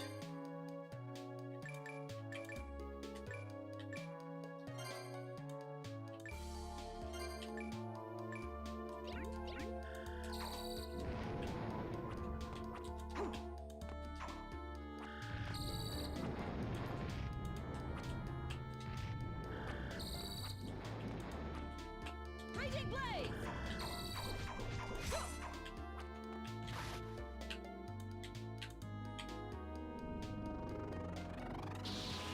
Summon Polkir to descend on your enemies.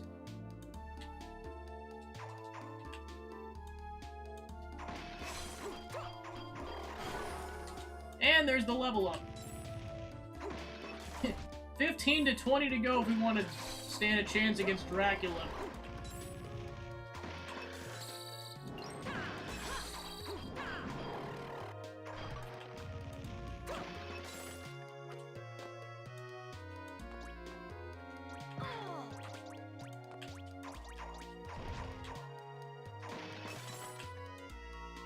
Okay, so that just dead ends.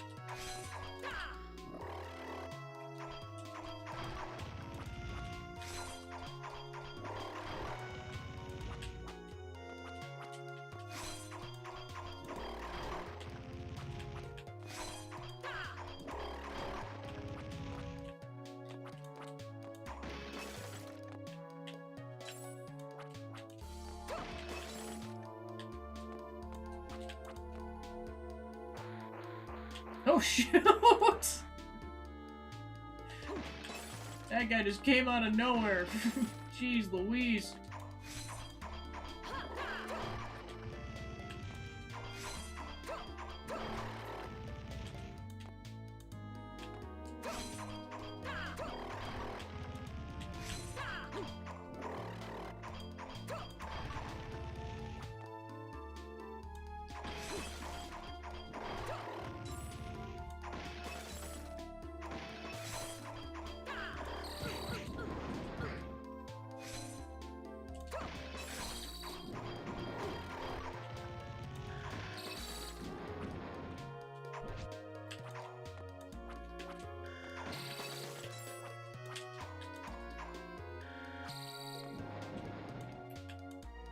Whoop!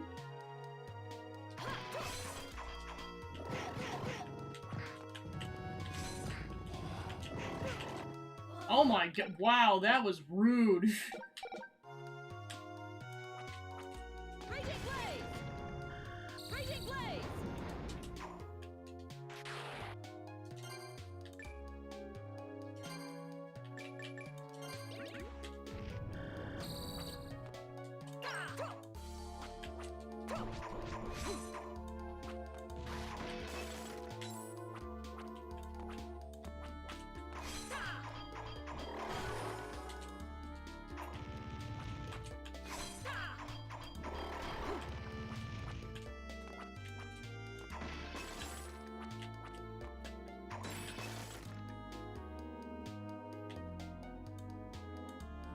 Yeah, this is quite a big dungeon. Jeez.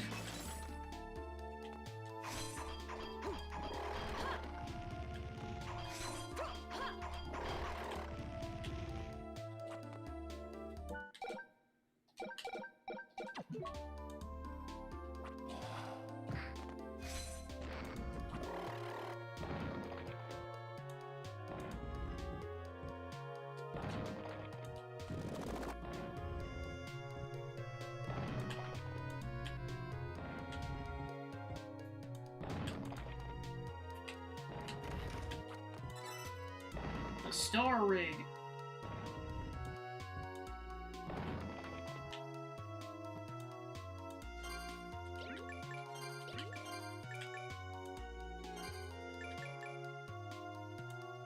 Increases MP recovery rate.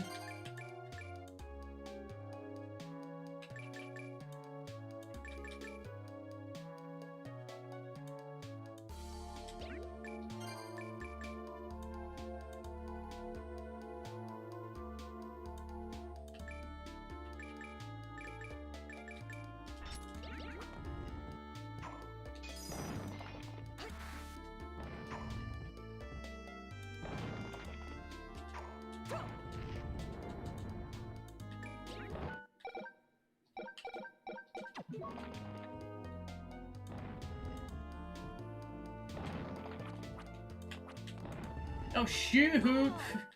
I knew there was gonna be a catch.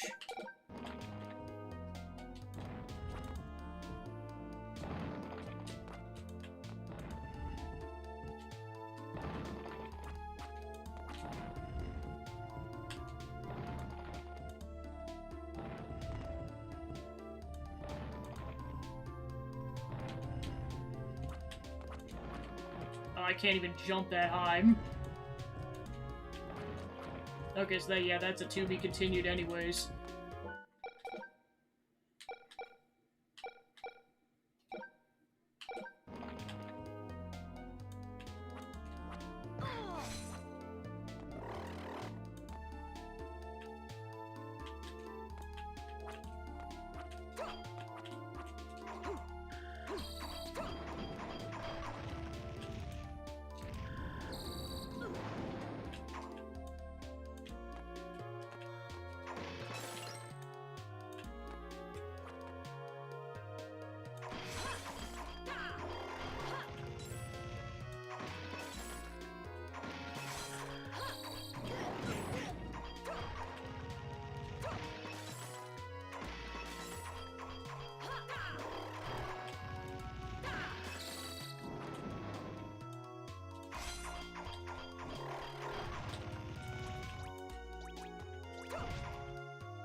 Whoop!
Raging Blaze! Raging...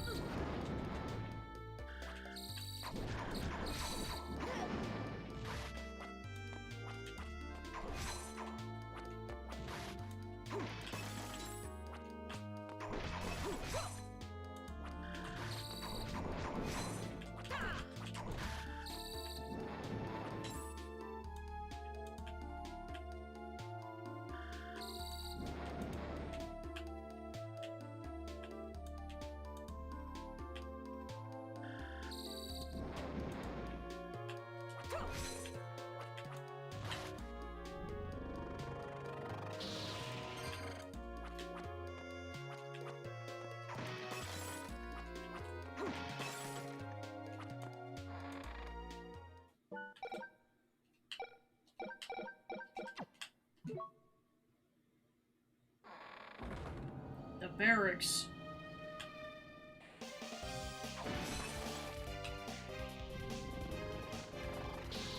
Superior Lance Glyph.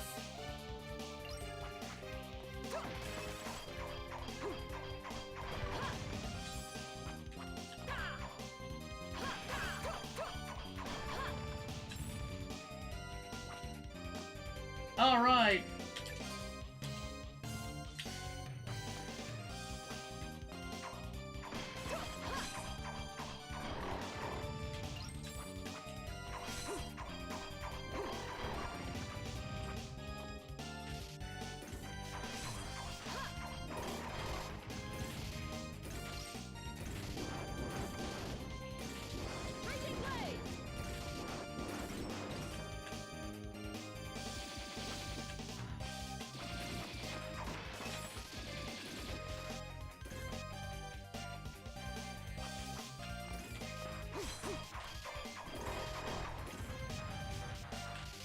Raging Blaze!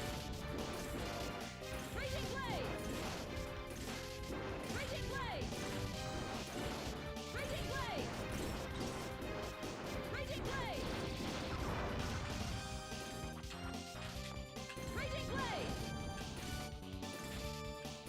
Raging Blaze! Raging Blaze! Raging Blaze! Raging Blaze!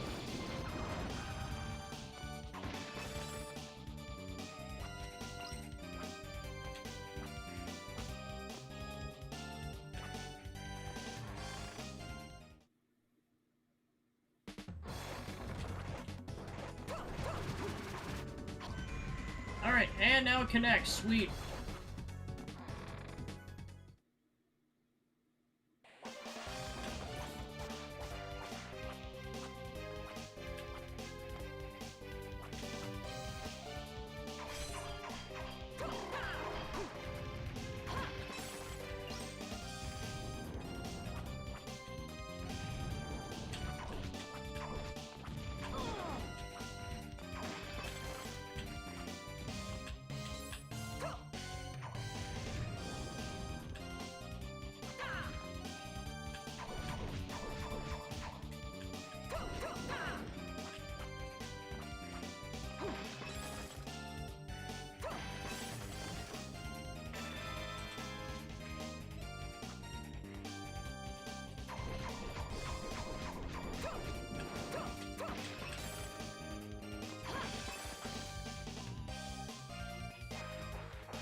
Lots of money up here.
Oh, I gotta level up.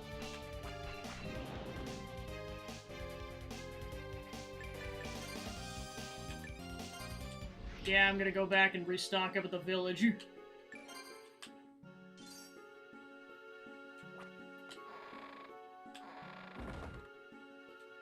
Welcome. Hey, want to buy something?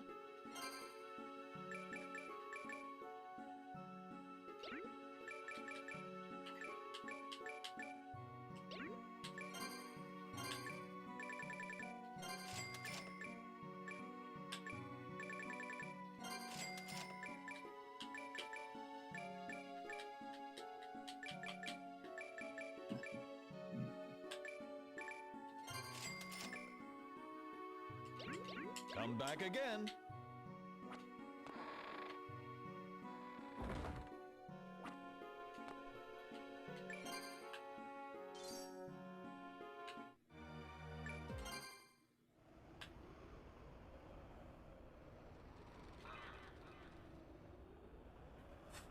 Yeah, of course, the downside is I gotta walk all the way over there, but what do you do?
Someday I will remember that that's a mimic. But this moment is not that moment. Raging Blade!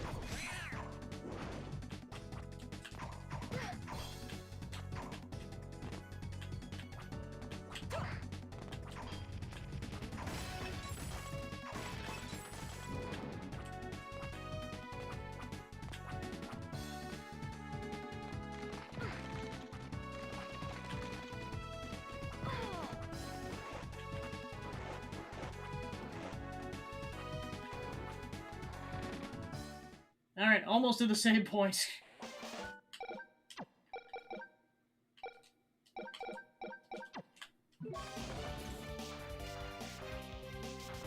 Oh shoot, I'm gonna die, I am gonna die. Thank goodness I saved. Raging Blade! Thank goodness for the flame. Raging Blade! Raging Blade! Raging Blade! Raging Blade! Raging Blade! Explosions! Raging Blade! Raging Blade! Raging Blade! Raging Blade!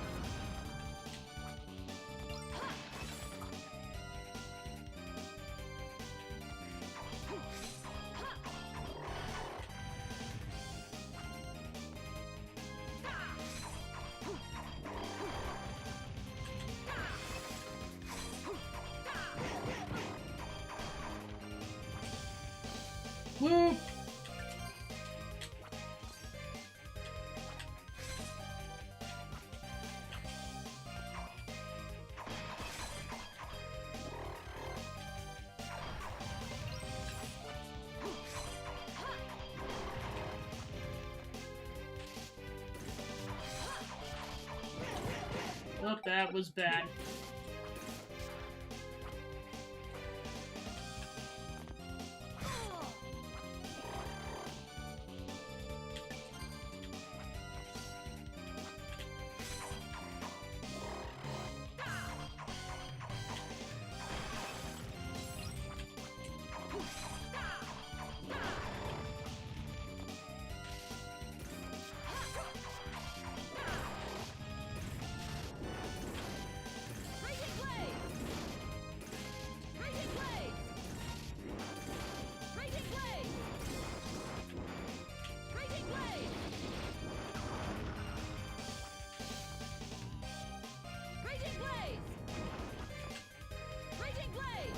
Now I know I can snipe with this.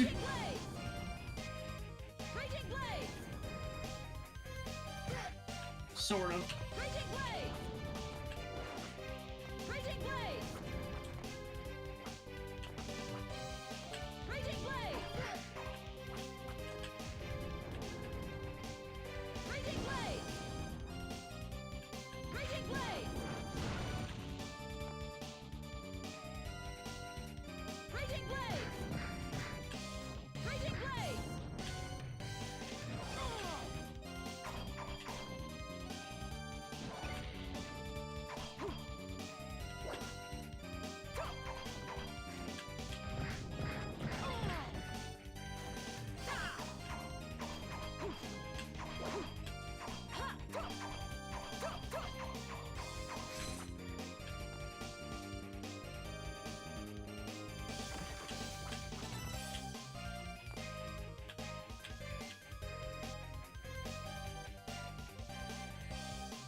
Oh, shoot, shoot, shoot.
It's like, I will kill you eventually.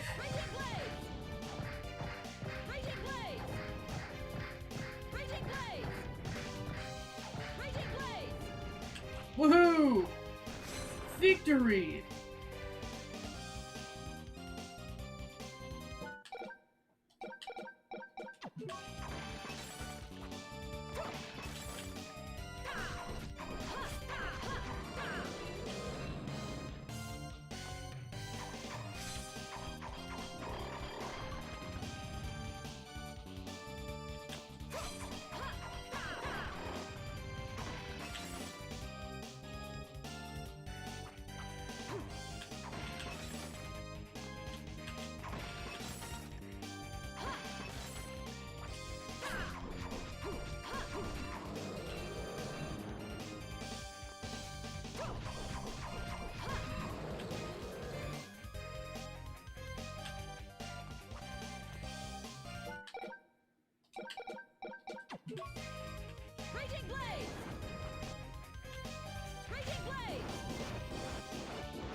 blade! Raging blade! Raging blade!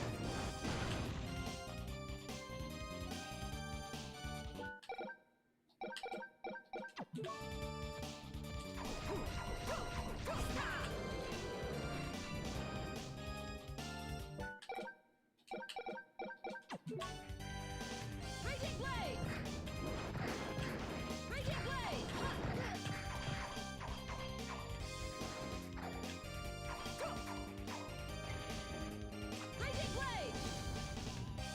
Raging blade!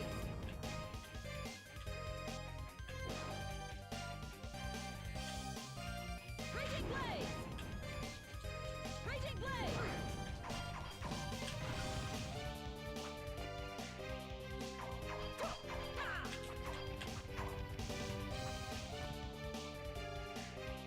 Raging blade!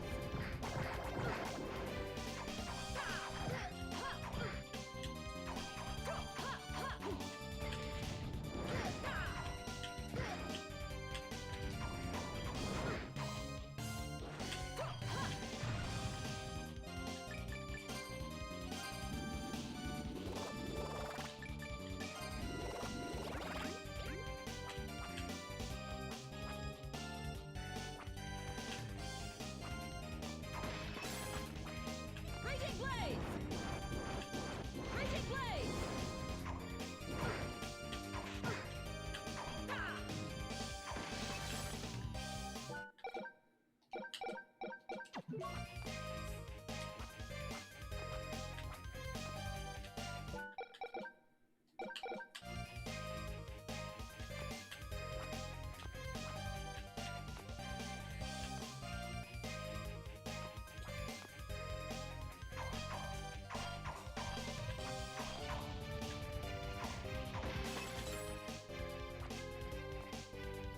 Okay, yeah, this is definitely the correct direction to go. Yeah, let's definitely go next to the one that has a save point.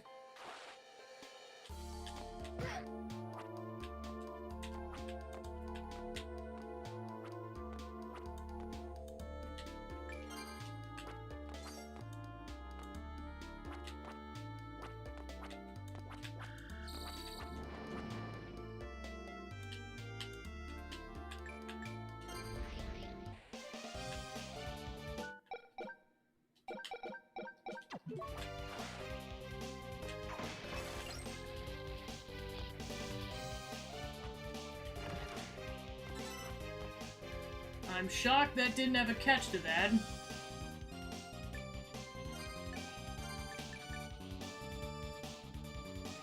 Prevents poison, wow.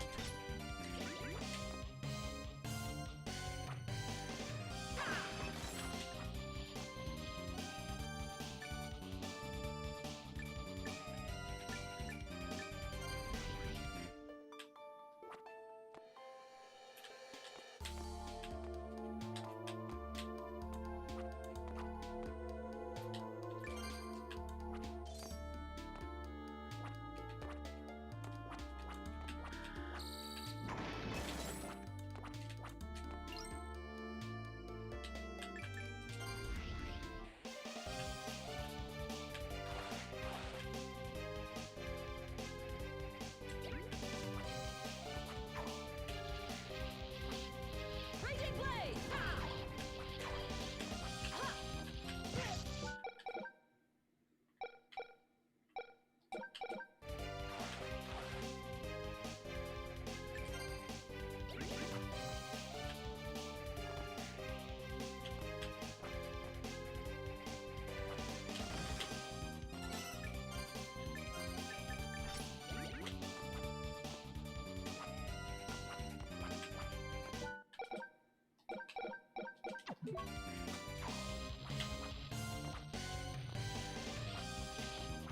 Raging blade!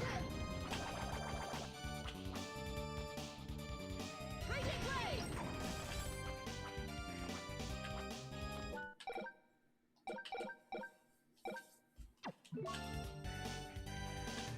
Oh, holy moly!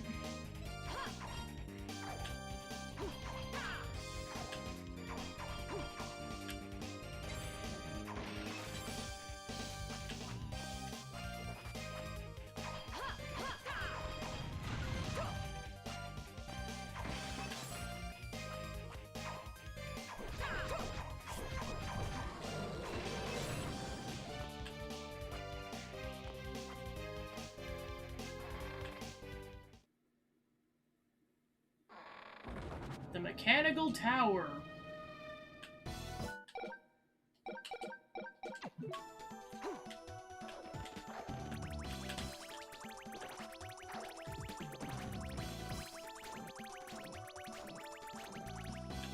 Wow, that ended up actually being really helpful. Thank you, you stupid imps, for getting me past that section.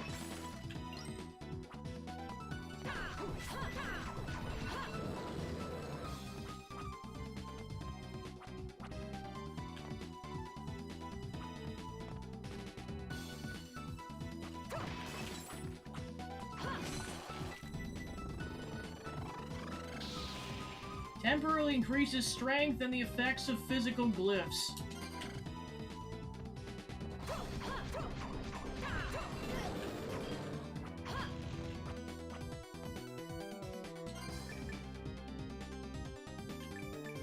Yeah, I guess how much are we talking? Let's see.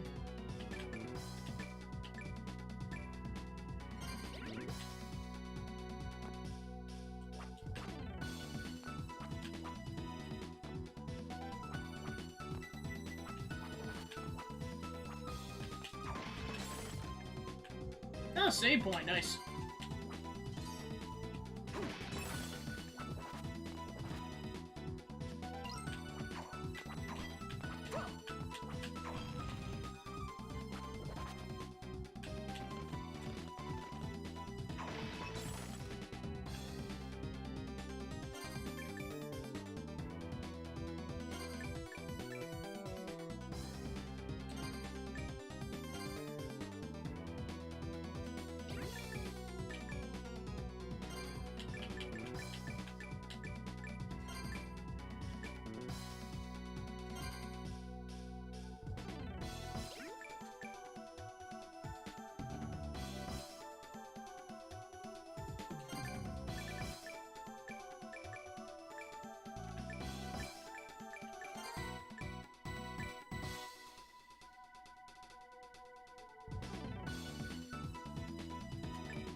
Raging Blade! Raging Blade! Raging Blade!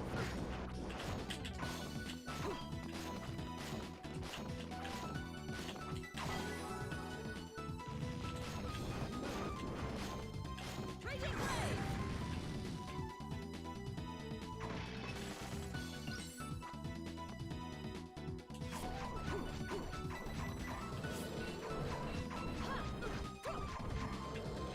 Oh, there's the Medusa heads.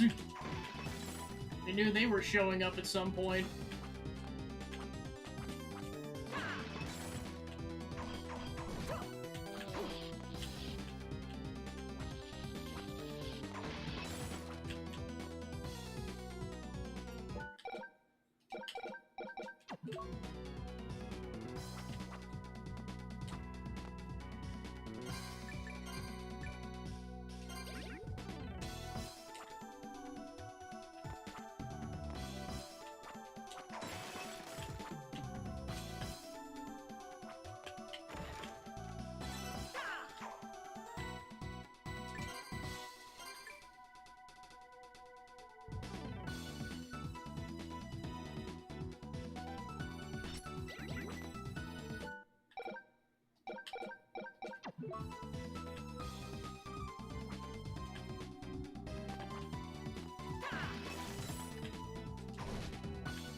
Raging Blaze!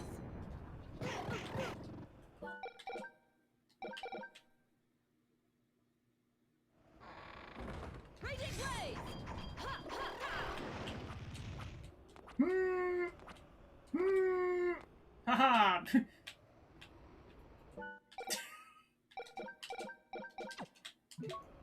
Raging Blaze! Oh no, not the trolls again!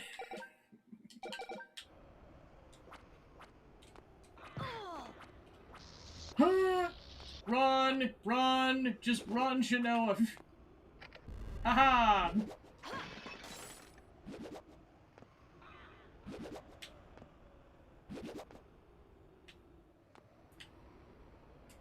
Alright, so that connects that to the other room. Yeah, I'd say considering I have no healing items left, at least I think so.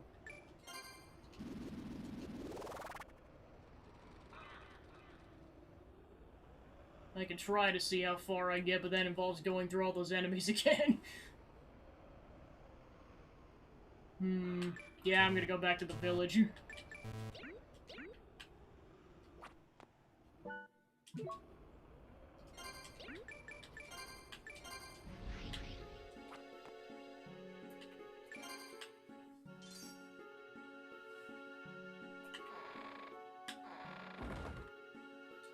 Welcome. Hey, want to buy something?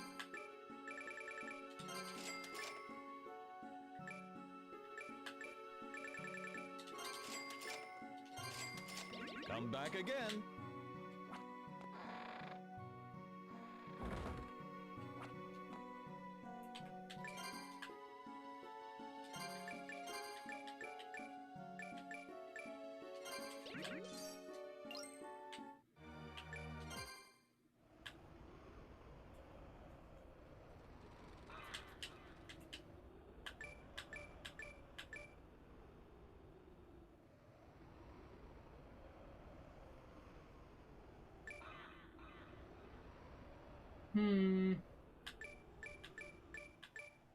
Yeah, I guess that puts me at a save point.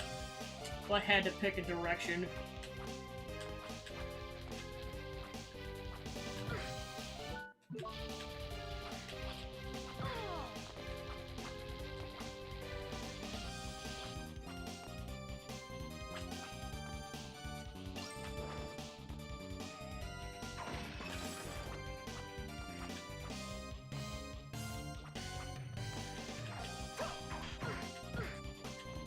Raging Blaze!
Seems like this will be important later, I just don't know what to do with it right now.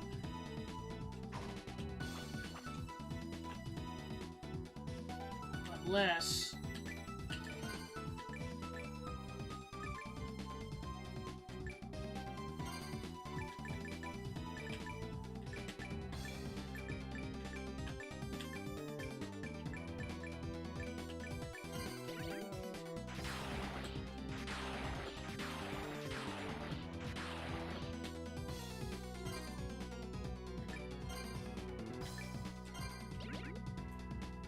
Alright, before I leave and potentially miss something, let's see.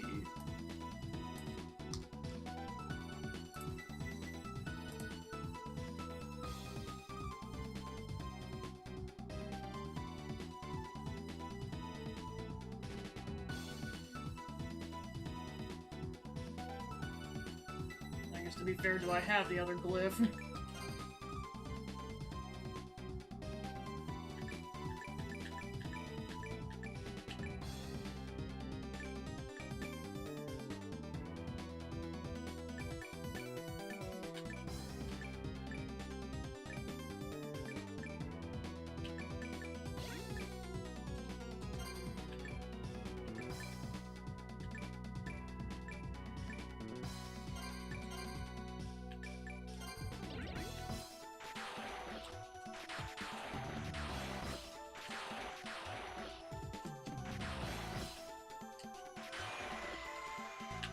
Aha! Command of Forbidden Curse. Interesting. Do I want to know what that is?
I was like, please don't be a mimic.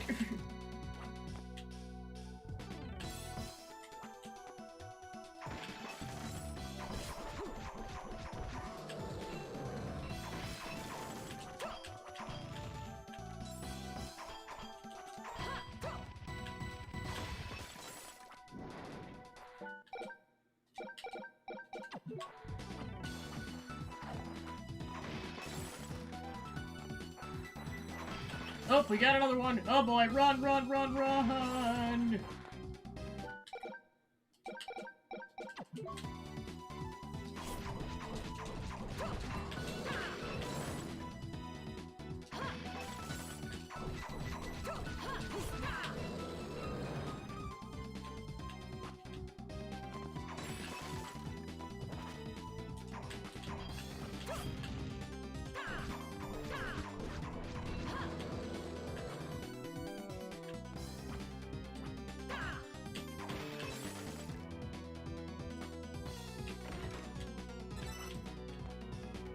I'm just gonna be paranoid for the rest of the game whenever I see a treasure chest.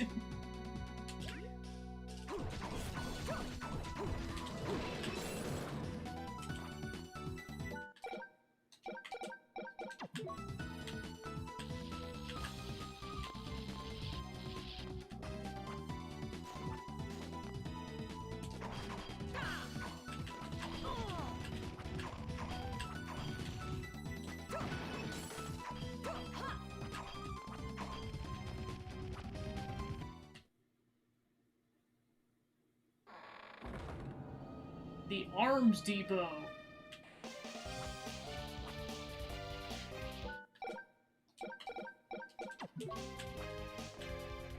Raging Blaze!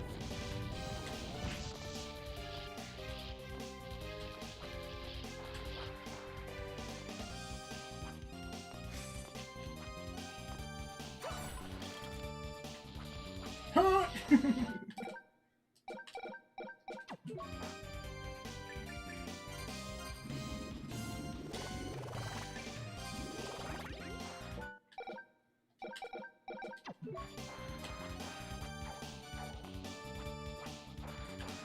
Oh, I gotta kill all those to get the glyph. Raging Blaze!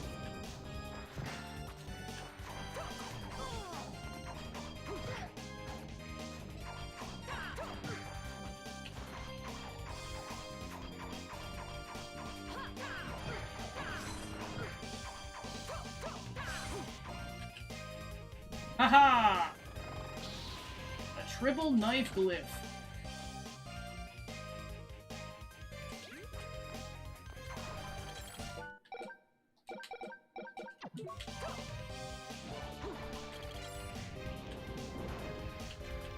Raging Blaze!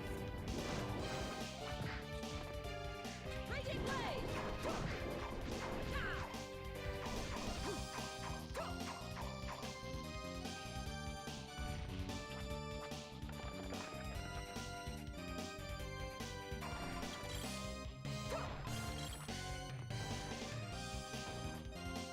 What the heck is that?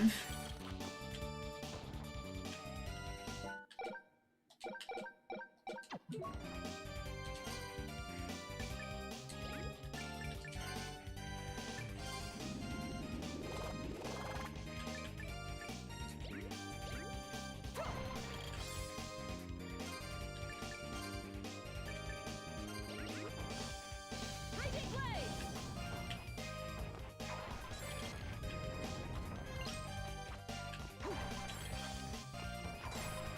Raging Blaze! Raging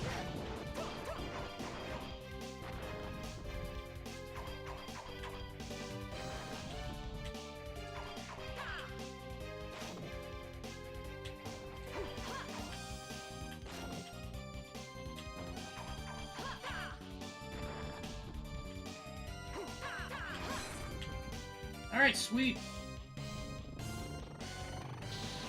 Superior Axe Glyph. Superior Sickle Glyph.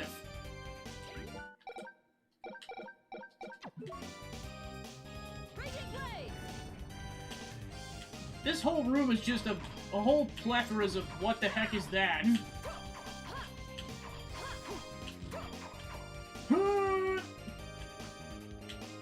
Woohoo!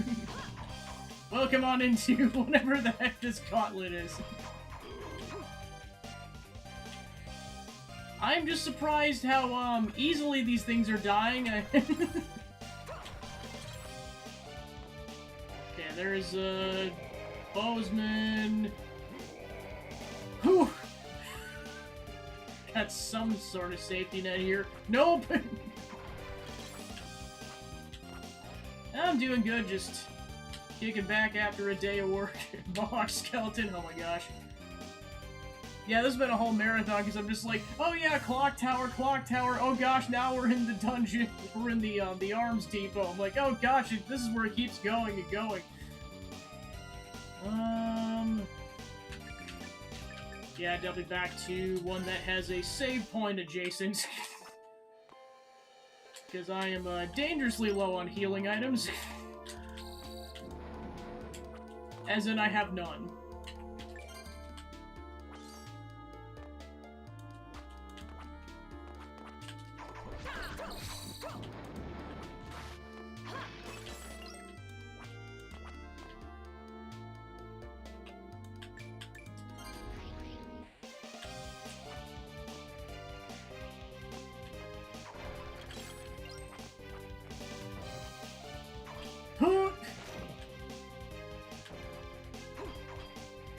This is a really cool character design, though.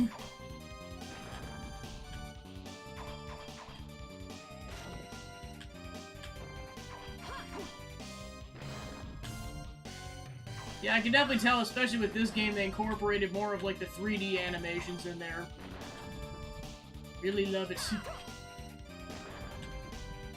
I just thought it was gonna be way more intimidating, but I suppose Shinoa's attack is high enough now where it dies a lot quicker.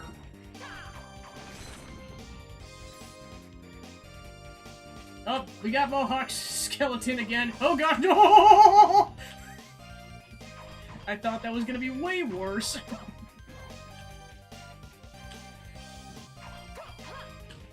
Then again, I know I did get better defense items recently, so that might be helping right now.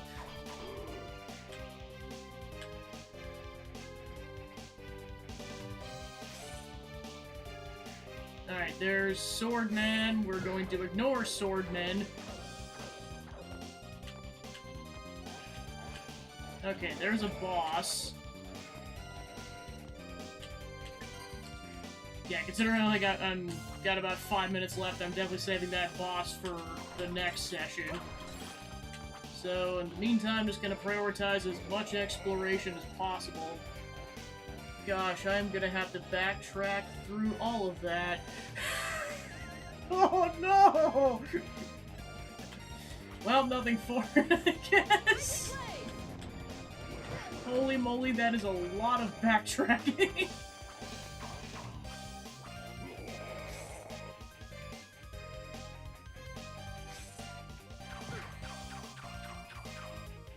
Just run, Shino. Oh, right, you're gonna have to fight the skeleton again.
What the frick? Oh, what the heck was that? They can just pick you up and spike you like a baseball. What in the holy mother? I guess I just got lucky up until that point. It's still really unnerving that the corpses just stay there like it's gonna wake up.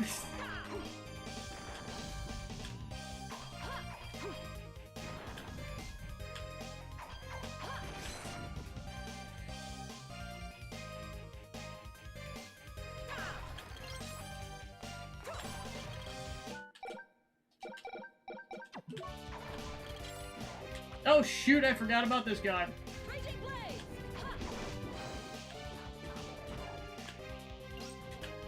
Oh! Let's go!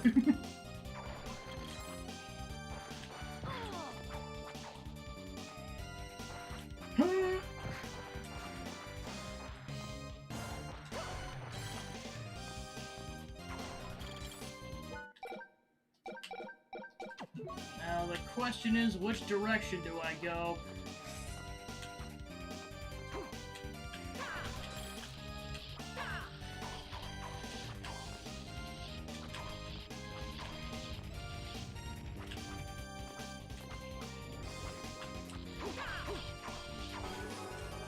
level up!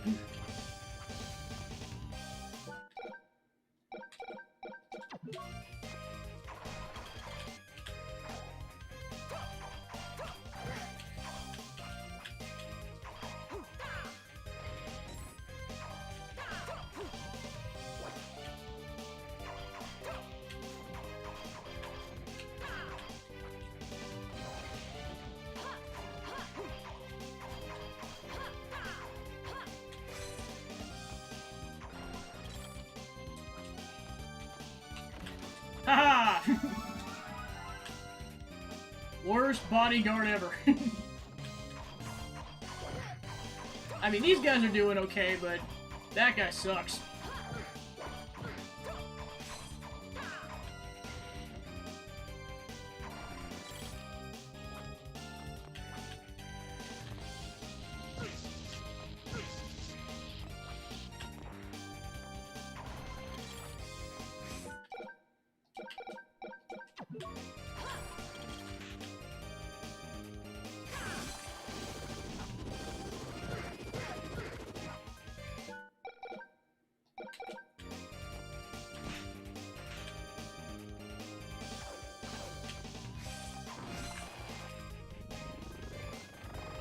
Haha!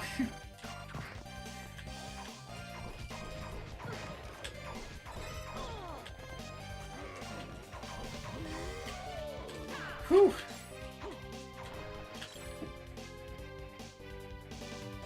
Alright, so then there's that whole stretch going up the clock tower.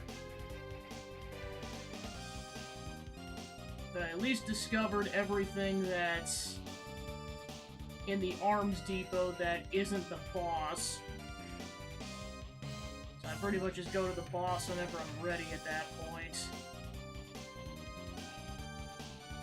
Alright, I think what I'll do is go back to the village, get healing items, make it to that save point that's adjacent to the clock tower, and then go from there. Alright, cool. And break. Or do I get a little more... Actually, no, I'm trapped. I have to... Oh, shit! That could have been so bad.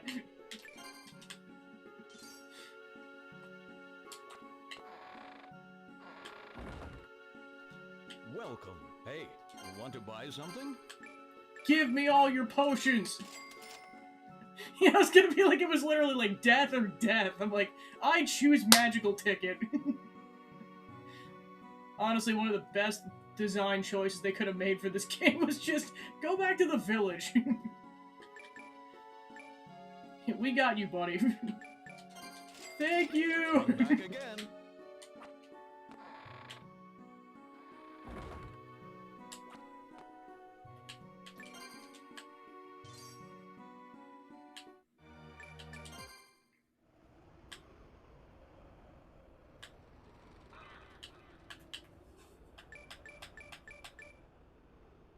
Alright.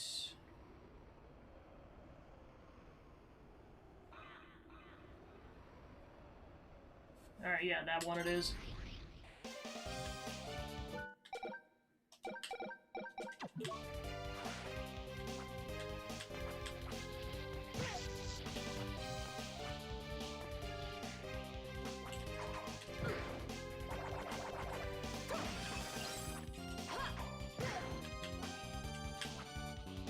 Raging Blade!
Whoop!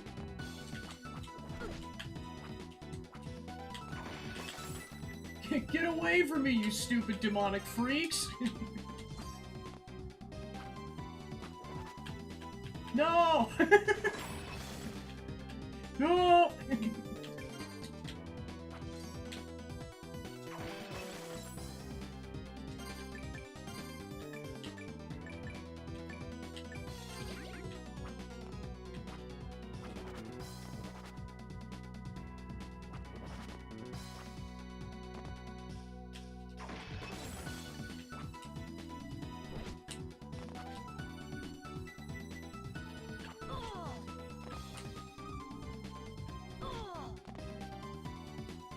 And this is why I wanted to bring potions.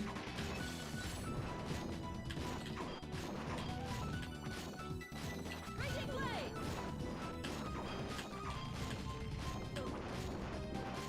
Raging blade! Raging blade! Every single time I look at these robots, I'm kind of reminded of the robot bodies the 4 kids have in Earthbound. It's like, no, we're killing Ness! Sorry, Ness!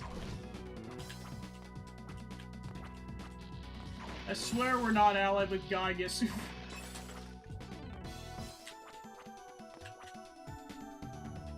Yeah, it's another game I gotta play on the channel at some point. I have played and beaten it once. My gosh, it was, especially the end game was difficult. I remember that nightmare boss. Well, then there was Gygus itself.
This is definitely an interesting take on the whole clock tower segment, is using the magnetic ability. Poof!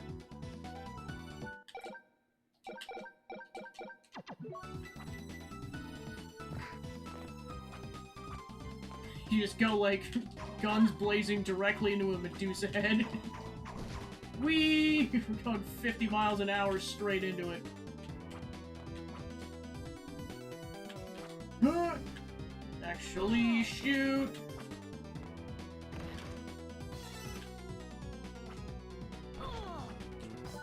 Yeah, I'm redoing that. That was a lot of damage.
Whew!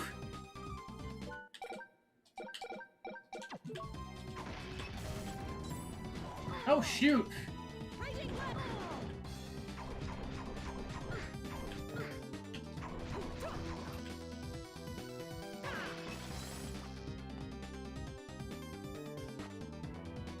Oh, cool, a war point.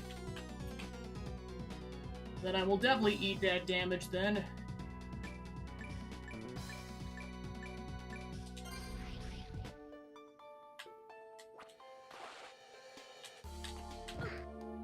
Yeah, the goal of me trying to explore as much of the map as possible in the time I have left is so I have as many places to level grind off screen as possible over the next week.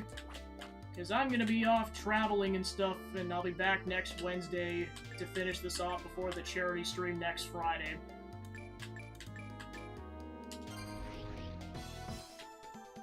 Yeah, considering I heard the recommended level for Dracula in this game is like level 45 or 50, I'm like, I might want to level grind a little bit. Oh, shoot!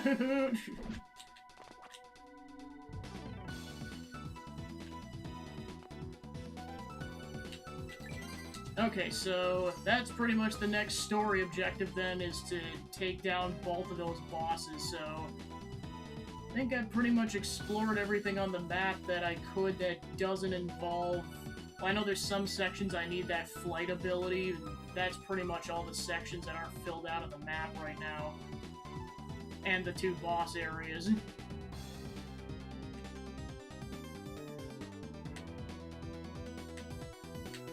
So yeah, I'll probably just go back to the village to wrap it up, and then that's where I'll level grind and grind for money off screen.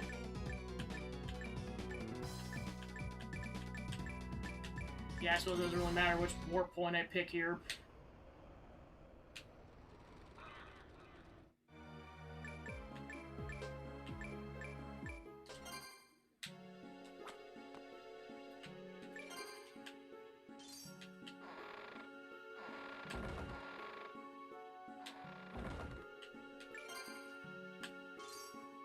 Alright, that's where we'll pick up next time with those 2 bosses.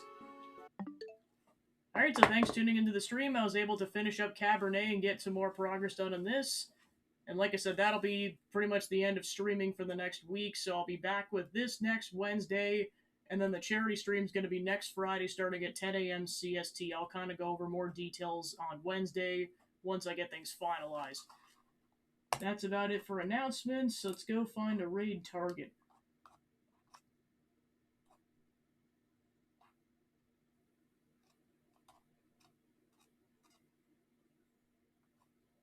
Go raid Jiggy.